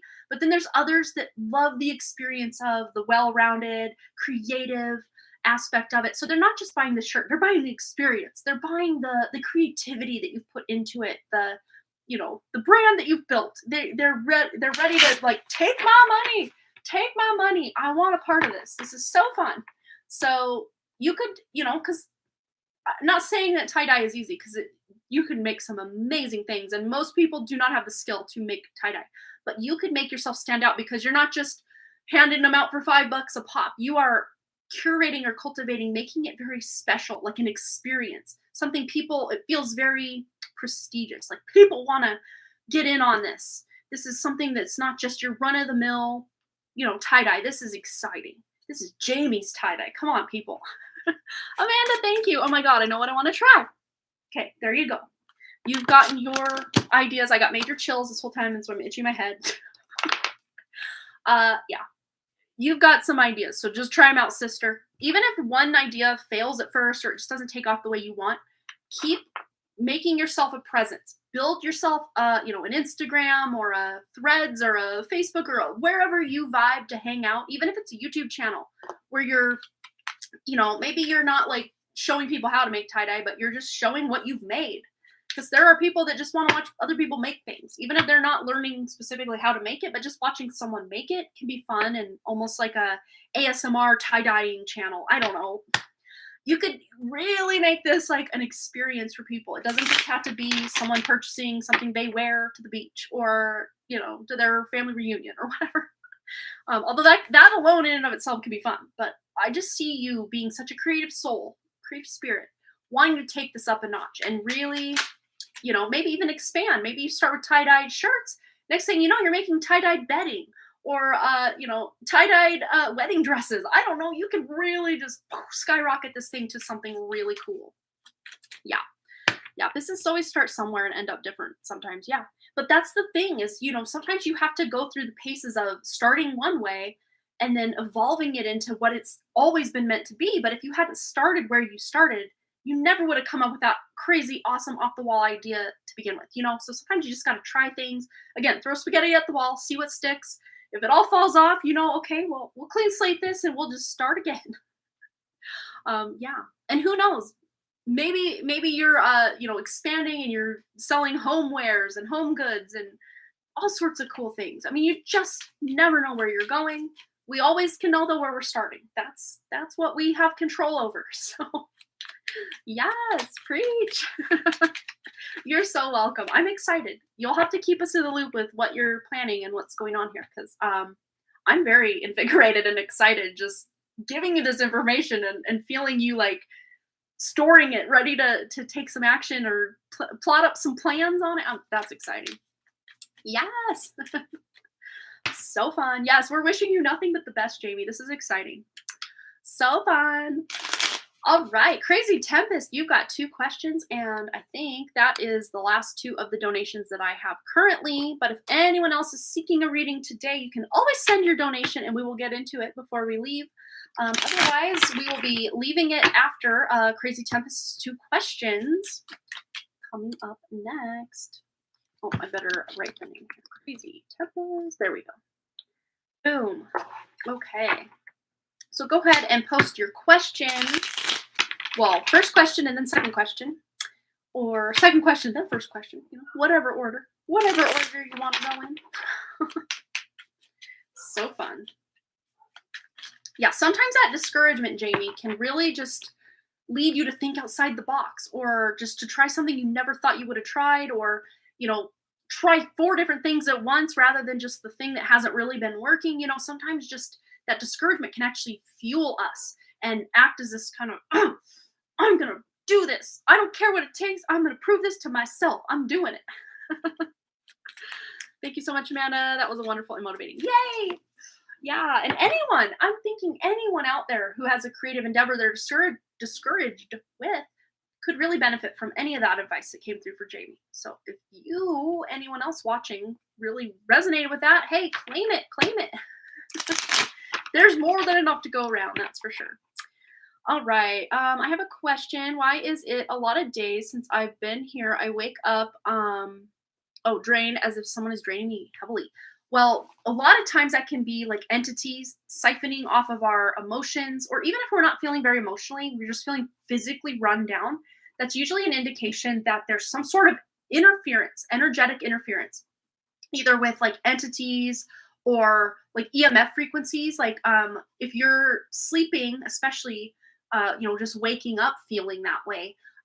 If you have like a smart meter, or like the electric meter that the meter readers come around, well, they used to, now they can just do it digitally, that's on your house and it's just like outside your bedroom wall, that can really be draining. Or if you're sleeping next to your phone, that can really mess with your like circadian rhythms and your natural frequencies.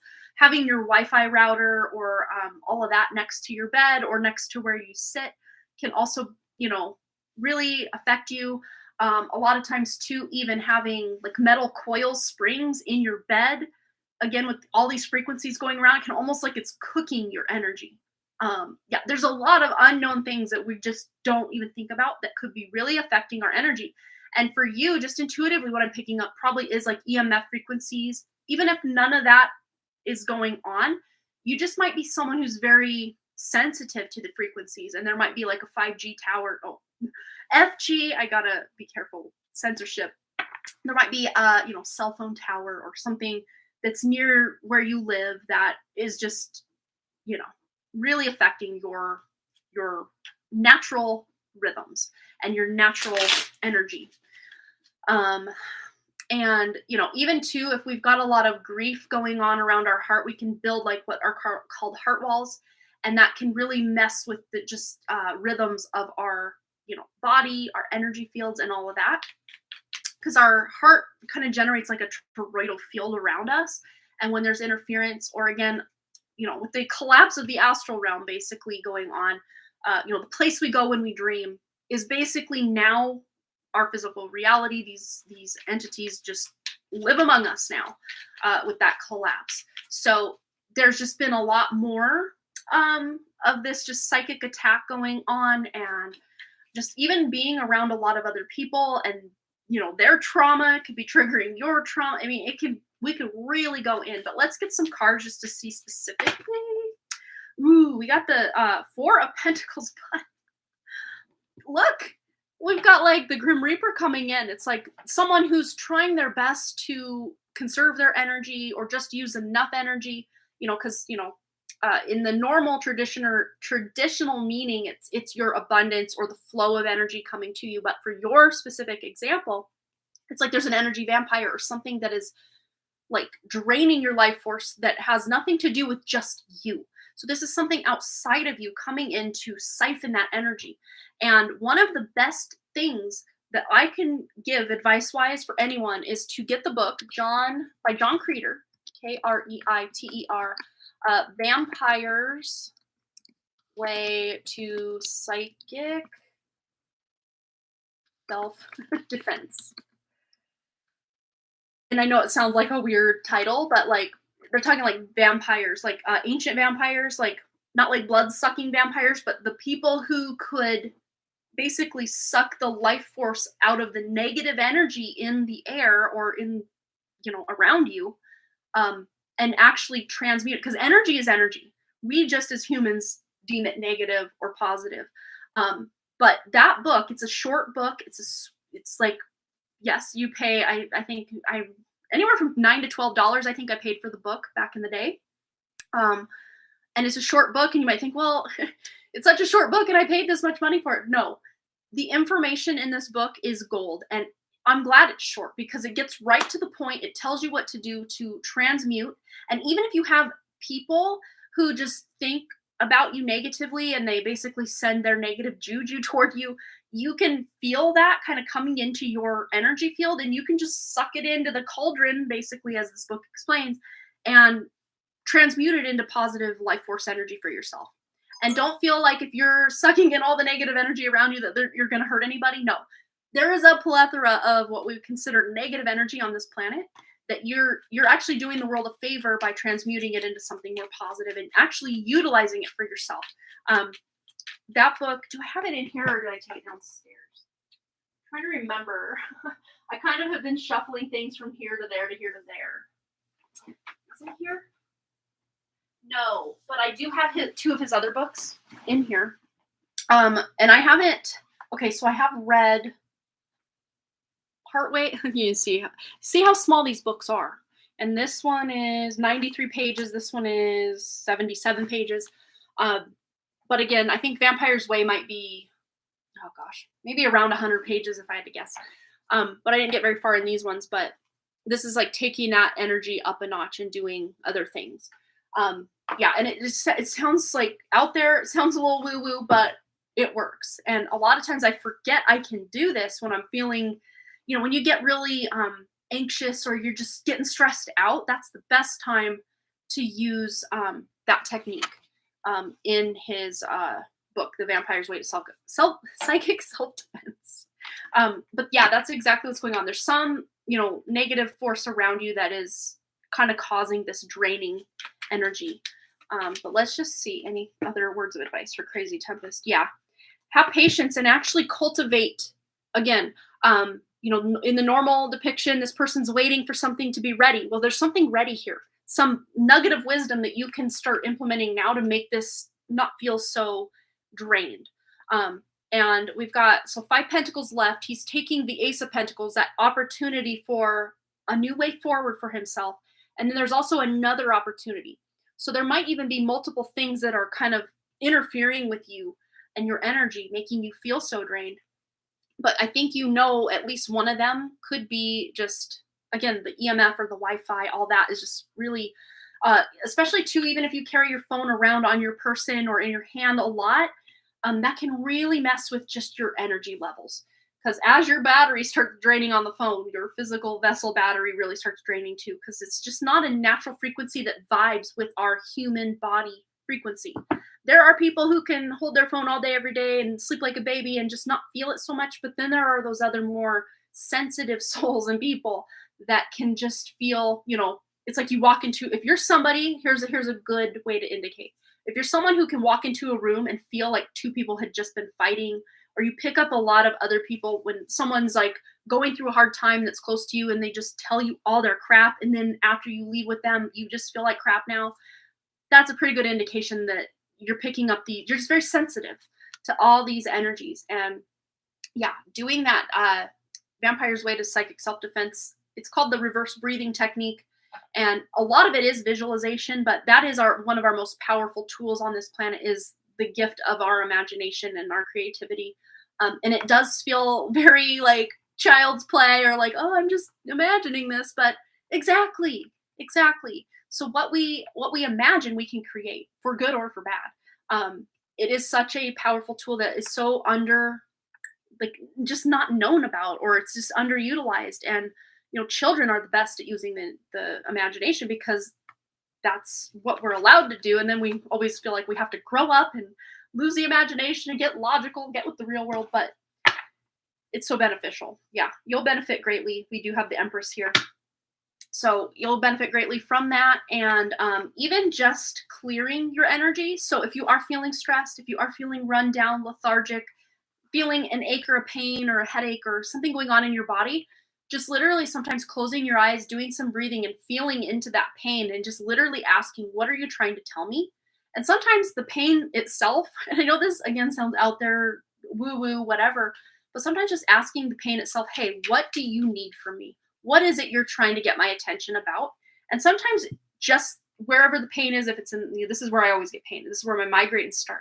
So a lot of times, if I'm cognizant of the fact, okay, a migraine's coming on, if I can just get myself like 5 minutes to sit down in a quiet place where there's not a lot of distraction and just really feel into the pain and just breathe into it and just ask it or just give it my attention and my love and just like, what is it you need from me?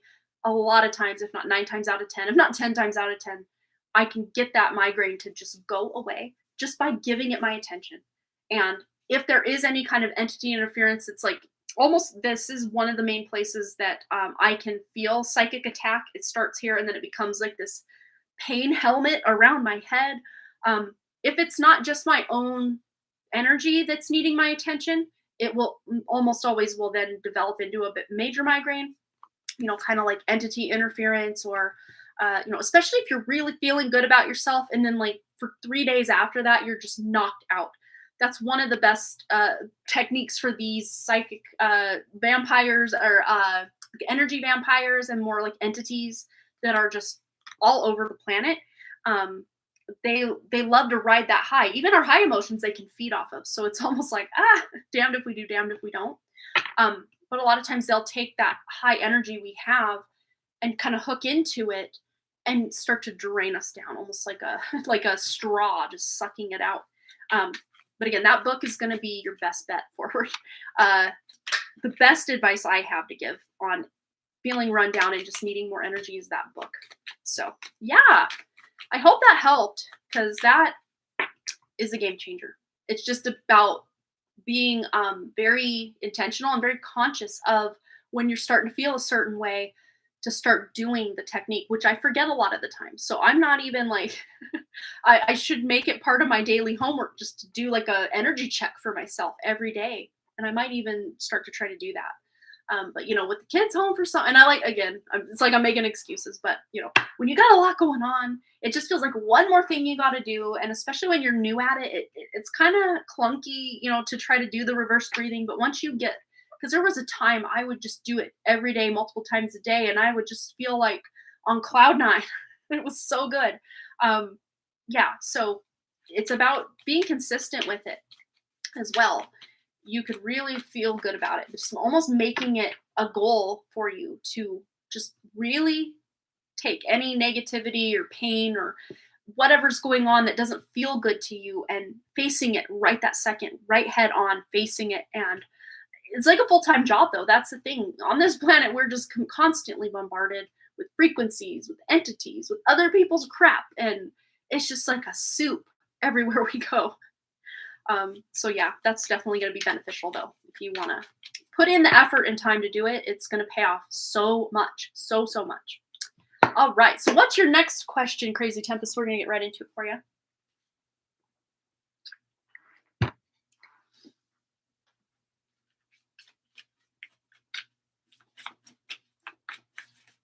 And I feel like I'm starting with this deck and then going to go to this deck, which this is an oracle deck, not a tarot deck, but we're switching it up for this question for whatever reason. I never know the reason, but I just listen. Oh, card already fell. Ooh, so this must have to do with it. And this card has come out a few times, most recently in Jamie's and then also in Sandy's reading. This card came out, so it's relevant to your question, whatever your question is.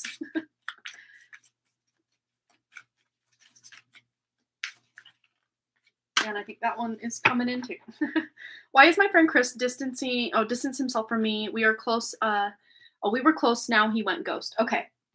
So I had a feeling this was about inner circles or friendships because we got the circles card, got all the support and friendships around here. So this person might actually be hanging out or spending a lot of time with other people. And again, this really does feel to me like I heard the word like fandom. So this could be some like group of like gamers or um, some fandom that he's really up on, that he's really focused on right now, that he's hanging out with. But then we have misalignment card. So there might have been something that was said or done, or he's just in a different season of life right now. Let's get some clarification on this. Nine of Pentacles. Could even be work. So it's not just one thing. Yeah, 1 month since you spoke. Yeah, which can be hurtful. That can feel very hurtful, especially if you didn't really do anything that you can point to that would have made him just ghost or, walk away or whatever. But it feels to me like he's got like a misalignment in his own energy. He's in his own head. And sometimes, I've had friendships in the past where, I got busy, they got busy, we kind of just go your separate ways, but then you want to reach out, but then you think, well, oh, it's been 4 months, man. I'm going to feel like a total tool reaching out to this person. What if they're mad at me? What if, we do the what if game. So he might have been busy with work or even a switch at work or a shift at work, or maybe he got a different job that's taking a lot of his time. But there's something he's working toward. There's a goal, a vision. If it is a game he's really been playing or spending a lot of time doing, or if this is more like strategy, because that's another word I'm hearing, is some sort of strategy, which could be more like real world scenario of him trying to build his career or something. But to me, it feels like, I don't know if he is a gamer, if that's something you know or don't know. But there might be a game, or he is using his free time. Yes, he's working a lot, but he is using his free time to game. And it's like he's hanging out with these gamer friends or people with some sort of fandom. If it's a TV show or a game, he's really like spending a lot of time doing that, whatever it is. And that is not a message I think I've ever gotten. Is this person a gamer? But that's coming through loud and clear with this message for Chris and what he's got going on. Oh, he is. Okay. Why did he ghost? What's going on here? Okay, yeah. Yeah, I think he's just in his head. It's been a while, so he's just kind of like, do I reach out? What if I do? And she's mad, like, and then the sun. So there's a light at the end of this tunnel. So if you do reach out and you just don't hear from him, again, maybe he's somehow missing the message, or it's just not getting through, or he feels bad and, just maybe needs that reassurance from you that, hey, it's been a minute, or maybe not even starting with that, but hey, how you doing? Been thinking of you. And maybe even taking responsibility if you have also, as a result of his ghosting, kind of pulled your energy back. Oh, you always hit him up and nothing. Okay. So this, again, just might be like I don't know if he has like a confirmed mental illness or if he is struggling with depression, mental health in some way. I'm even getting like bipolar energy here. So it's like 1 minute he's all like excited and you're like best friends, and then the next minute you just don't hear from him for a long time. That just could be part of his like MO, right? The way he just kind of operates in the world.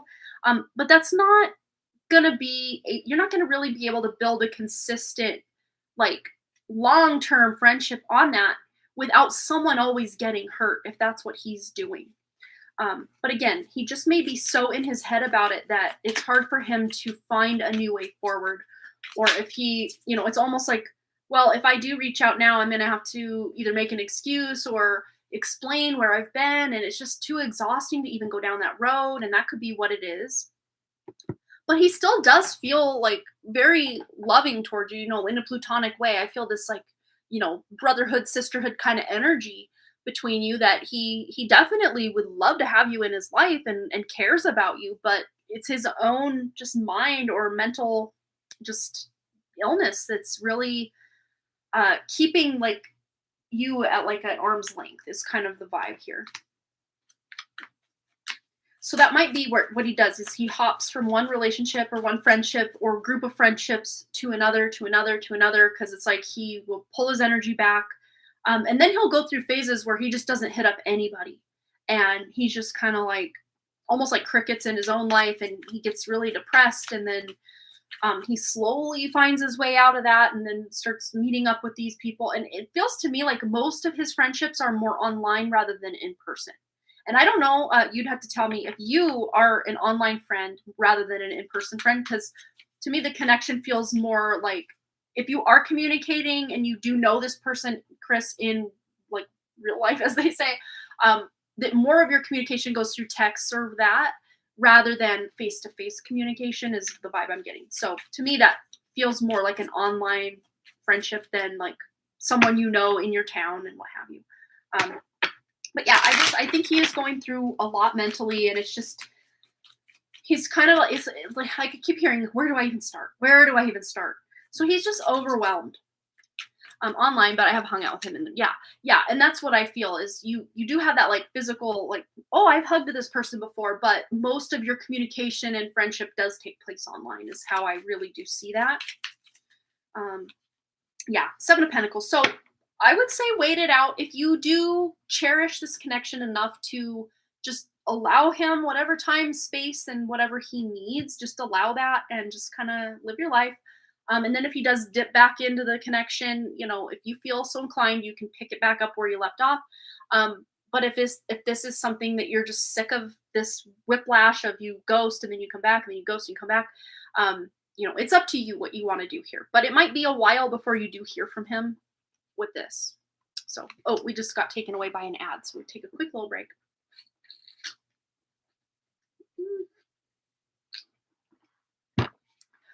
Water's dripping off my face onto my clothes and my pants. But let's see. What's a while, right? What's a while? Yeah, we can tune into the time frame of that if we can.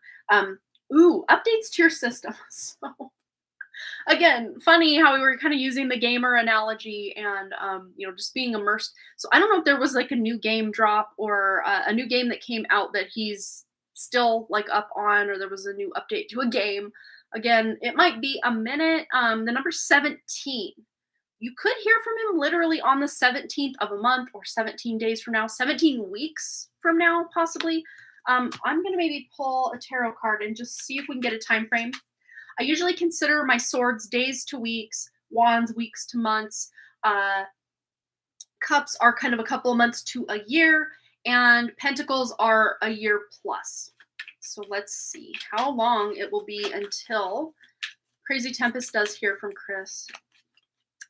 That's not be 17 years, right? Yeah, at that point, totally forget it. Yeah, I don't see that it would be that long if that's the case, but let's just get the most likely time frame. Cups. So that could be months to a year. I would say it's closer to the 5 month, between now and 5 months is kind of the vibe I'm getting. Yeah, but it could even be sooner than later. Even if you want to do like a mental exercise where you're just like, especially before you go to bed at night, that's kind of the time when we kind of wind down the most, or right when you first wake up. That's probably even better, actually, now that I'm thinking about it.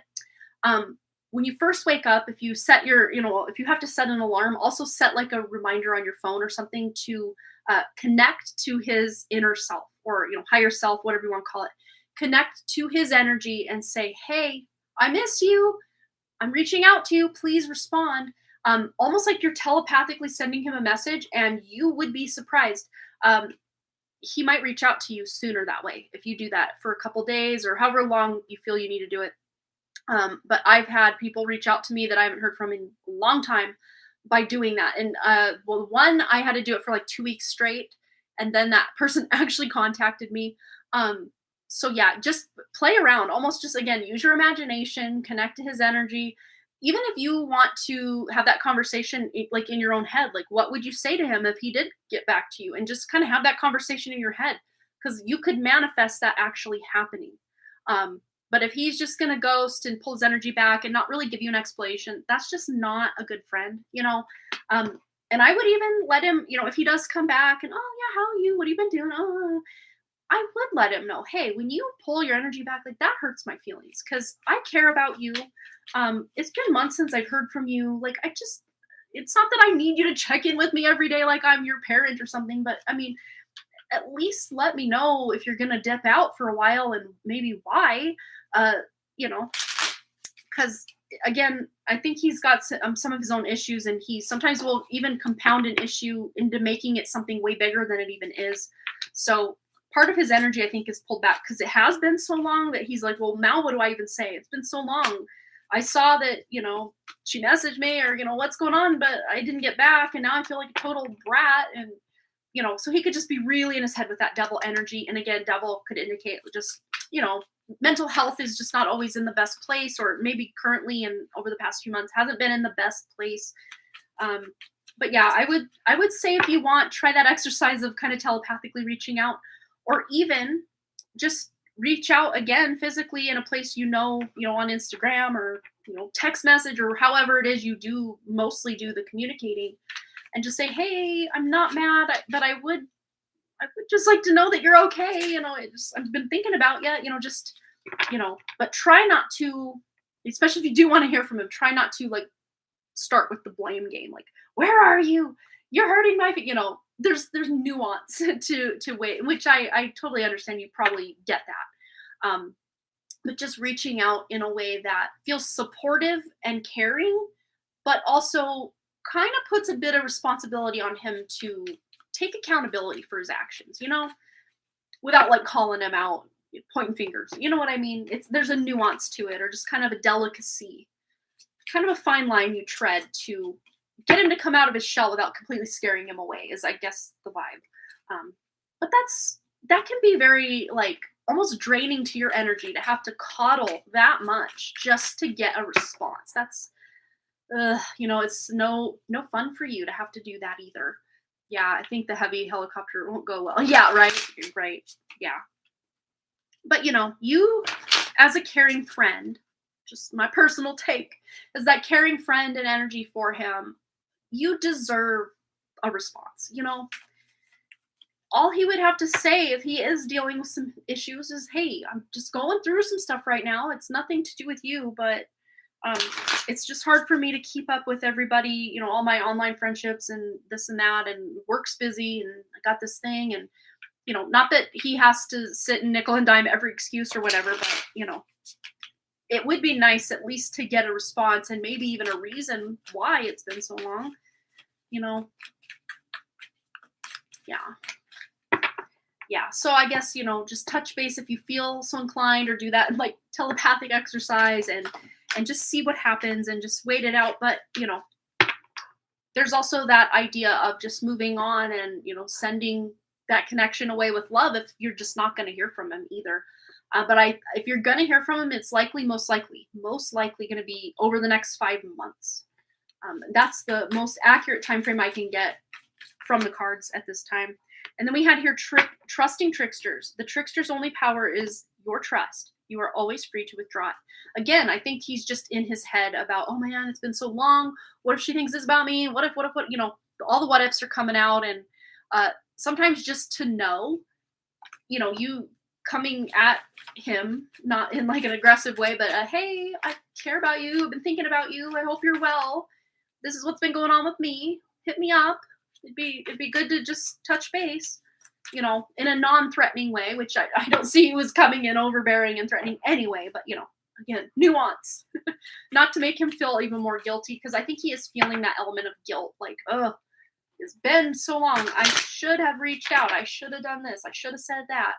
And he's in his head right now, and that's probably most likely why you haven't heard from him. Not that he physically is so busy, and so, because we were talking earlier, weren't we, about, when you are a priority in someone's life, they will let you know, because they will make the time. And if he's just not making the time, again, I think in his case, he just, again, maybe in his head about it and dealing with a bit of that. But at the same time, you do, as a friend to him, deserve, him in his head is a puzzle, right? But you do deserve, at the very least, for him to say, I'm just too in my head right now for a friendship, but I care about you, and when I'm ready, I'll reach out. I mean, you deserve at least that, yeah. So, but I don't see that this friendship is worth just throwing away right now either. So it's about just kind of waiting it out, feeling it out. And if at any point you're just like, yeah, I'm done, even if he does reach out, I'm done, that's totally your prerogative. But I do see that you care. Yeah, again, you want to share your life, what's going on with you, and hear what's going on with him. Like, you want to have that friendship. You want to share. And I think he wants that too. It's just, again, he goes through these phases and cycles and just depression that kind of sometimes pull him under, and then it's hard for him to resurface. So I guess tread lightly and just see what happens. Yeah, point of just stepping away, let him come around when he's ready. Yeah, and that's valid because I think if you go that route, within the next 5 months, you could hear from him.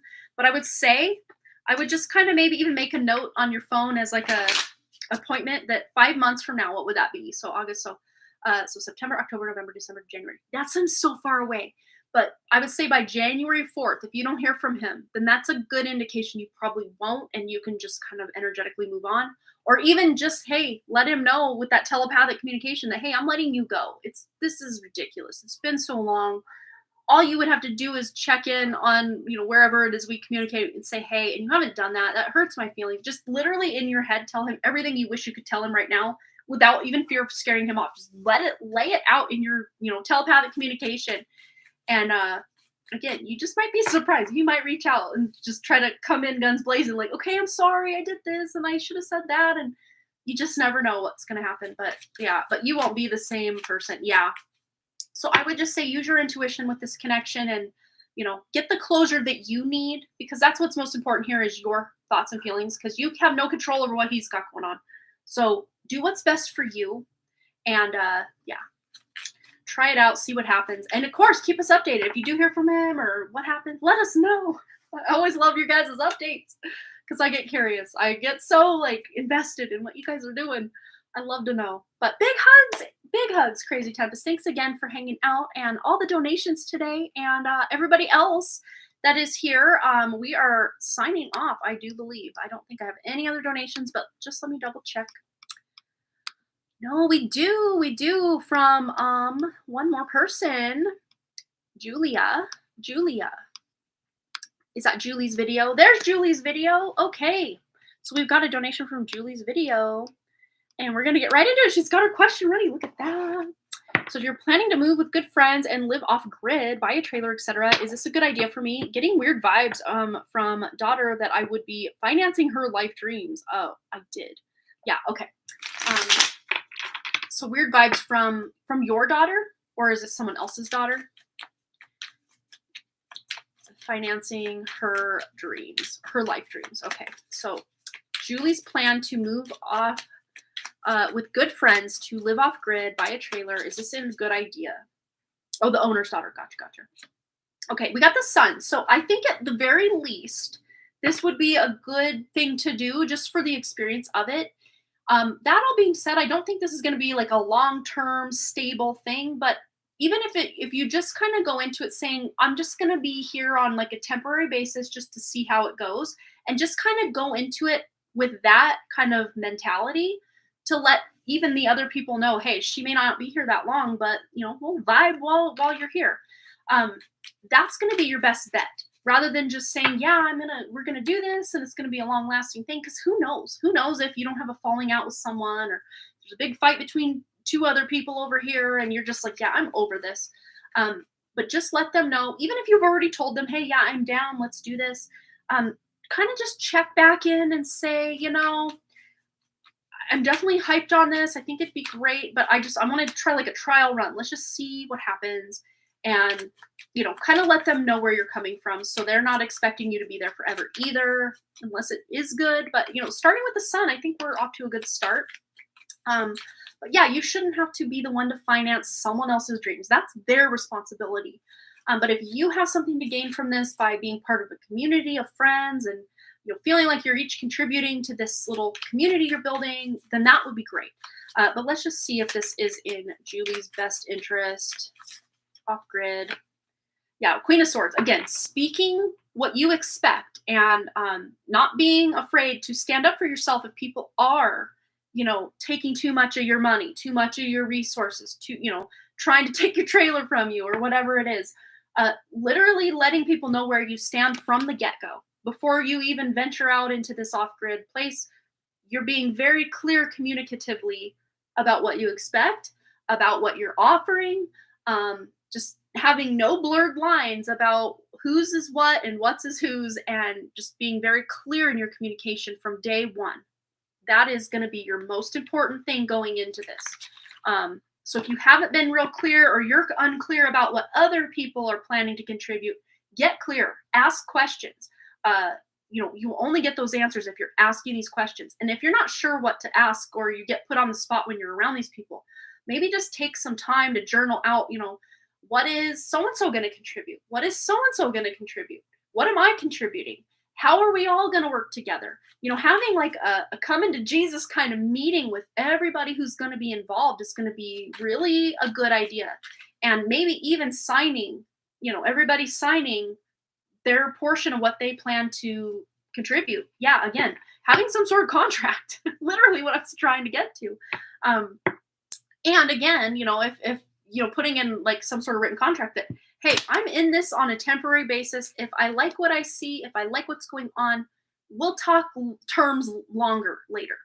But again, being very clear about who owns what, about who's expected to do what, is going to really make no wiggle room for anyone to pretend that, oh, I didn't know, or, oh, I forgot, oh, I thought that was mine. No, making it very clear from the day one, or even before day one starts, who does what, who's responsible for what, who's paying for what, because anyone sitting around writing coattails is going to try to take full advantage of anything that's not in writing or predetermined, a handshake, whatever it is. And I don't see that you're the one looking to pull one over on anyone else. There just might be a couple opportunists in the group that are, of course, who wouldn't want to live off grid with great friends? Who wouldn't? I mean, there probably are people who wouldn't want to, but that's a dream for a lot of people who are, a little more spiritually awakened at the very least. But then there are those people that would like to do that, but they don't really have anything to contribute. They don't have any money to put in, but they just want to do it just to ride the coattails of everyone else. And especially if that daughter is kind of like, expecting you to finance her life dream, you shouldn't have to do that. She should be contributing, especially if this is her life dream, a big slice of that pie, American pie, American dream. So let's see what else needs to come through. For Julie, in this off-grid experience, yeah, responding, not reacting. Again, if you have a game plan and you are expecting certain things, or there are certain expectations in play, there won't be a lot of surprise. The element of surprise is taken out a little bit. But it says here, responding, not reacting. The only control we have is in how we respond to the hand we are dealt. But if we, even out living off grid, of course, a storm could come in that was unexpected, and now certain things are damaged, and now someone's got to pay. Well, who's paying? Who's going to pay for that? It's about, instead of everybody yelling and reacting to something that's gone on, again, having a game plan, having certain things in writing or expectations really ironed out is going to help you be responding rather than reacting if things do go off the rails, or if things are just flowing really well. It's going to be because people are responding rather than just reacting. They're having at least an idea of what to expect or who's responsible for what. That's going to be key here. Where am I going next? One more. Anything else for Julie's video about going off grid? Good idea. The ship has sailed. So very interesting. Hope on the horizon. Very interesting because, the ship will travel to the horizon line. So this doesn't mean that the opportunity has passed you by. To me, this feels like certain things are already in motion. But we got the anchor and it's like up. So you can drop that anchor or, drop out of this agreement or whatever at any time. Again, because you're the one in charge of whatever assets. Ships usually carry goods or abundance of some kind. Usually they're not just out there, these days maybe for pleasure rather than just having to get things from one place to another. But in regards to this question, you have a lot you're bringing to the table that other people are wanting to get in on. So we have hope on the horizon. Again, this is kind of really not going into this endeavor with just rose-colored glasses, but actually telling people this is all I'm contributing, and I expect other people to be pulling weight or contributing resources or money or whatever it is, and not just allowing you to be the one, the funds of the operation. and that you are allowed to go live your life and pull up your anchor anytime you want. But you can make this a fun time for a week, 3 weeks, a month, a year, 5 years, 10 years, 20 years, however long. But when the party's over for you, you are allowed at any time to pick up on and go about your way. So yeah, I'd say you can make this whatever you want it to be. But again, communication is going to be very clear. No blinders on. We got on the back of the deck here. Wisdom in play. Our intuition knows more than we do. So if at any time you're getting a little weird feeling about someone or something, trust, because especially your body, if your body's picking up weird vibes from someone, or when someone talks, it just grates on your nerves. That's your body's letting you know there's something off about this person that doesn't vibe with me. Could even be if that daughter's voice gets to you. That daughter specifically is the one that I'm honing in on in the equation here. But yeah, you just coming very clear communication from the day one, no blindfolds on, letting people know, hey, I'm just here on a trial basis. I just want to see how this works before I fully commit to saying, yes, I'll be here for 10 years. And of course, not just clearly what you expect, but what you are also expecting others to do, or, having them, put forward whatever it is they're going to contribute, and being very clear on the boundaries, on the lines, on what's shared, on what's personal, on all of it. Because, is it going to be like, a communist kind of setup where all this stuff is divvied out very equally? Or is it going to be more capitalistic where, whoever's putting the most financing in gets the biggest piece of the pie? Like what standards do we have? And, there's a lot of communication that's going to go into this to know if this is going to be the best move. All right. But I think for now, at the very least, to just try it on a trial run would be really just cathartic and therapeutic for you to just go out and just try it out, just see what happens. I mean, you'll never know unless you try, right? Yeah, thank you. Exactly what I've been thinking. I am the only non-family member. The dad always tells me I can back out anytime. We'll sit down with her and her dad. Yeah, I think that's great. And I like that they're already coming at it like, yeah, you can leave anytime. And, not that anyone should say, yeah, let's build this little community and then no one's allowed to leave. Like, that's gross. And I don't see these people being that controlling or anything, but yeah, just setting terms, just setting terms and just having an idea of what's expected, and, even trying to plan for certain unexpected things, who's paying for what, who's entitled to what, and what's going on, is going to be in your best interest. So it sounds to me, Julie, like you've already got a pretty firm grasp on, just trying it out on a trial basis, or, backing out whenever it doesn't feel good anymore, and just going with your intuition on whatever is coming out at any given time. And who knows, maybe one day you're feeling real good about the whole situation. The next day you wake up, you're like, I got to get out of here. Trust whatever you feel, because you will know. You will know what steps to take and how long to stay or when to go or whatever. You will know. But try it out. I think it would be very fun to, at very least say, for 3 months I lived off grid with this family of friends of mine, and we had great times, and it was this and it was that, and then I decided, I really want to shower in a really nice hotel right now. So yeah, an adventure. And there doesn't have to be like, this has to be forever. And you don't even have to put an expiration date on it. Just live, laugh, love in the moment, see how you feel. And, if you just feel pulled to go do something else for a while, then follow that. Yeah, an adventure. You're so welcome, Julie. Thanks again for your donation. I hope that helped. I hope that brought some clarity to the situation. But it sounds to me, dear, like you're already on it. You already know what you should do or shouldn't do, and you intuitively, you have it. So yes, do it until it doesn't feel good anymore, and then don't do it anymore. How's that sound? That's pretty much what this boils down to for you. So, all right.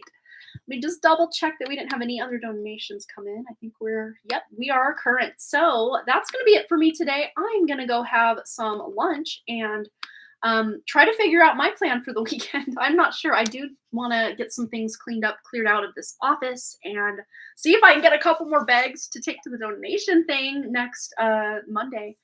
Because it feels so good to lighten the load around here. Let me tell you guys, it just feels so good. All right, you guys. Well, I am gonna go. Have a fabulous, fantabulous, wonderful weekend. And thanks again so much for those likes, comments, shares, subscribes, donations, and all the things. And I really, truly do hope to see each and every one of you right back here at Harmony Portal Tarot Live. You have fun too, Julie. Thank you. All right, you guys. Bye.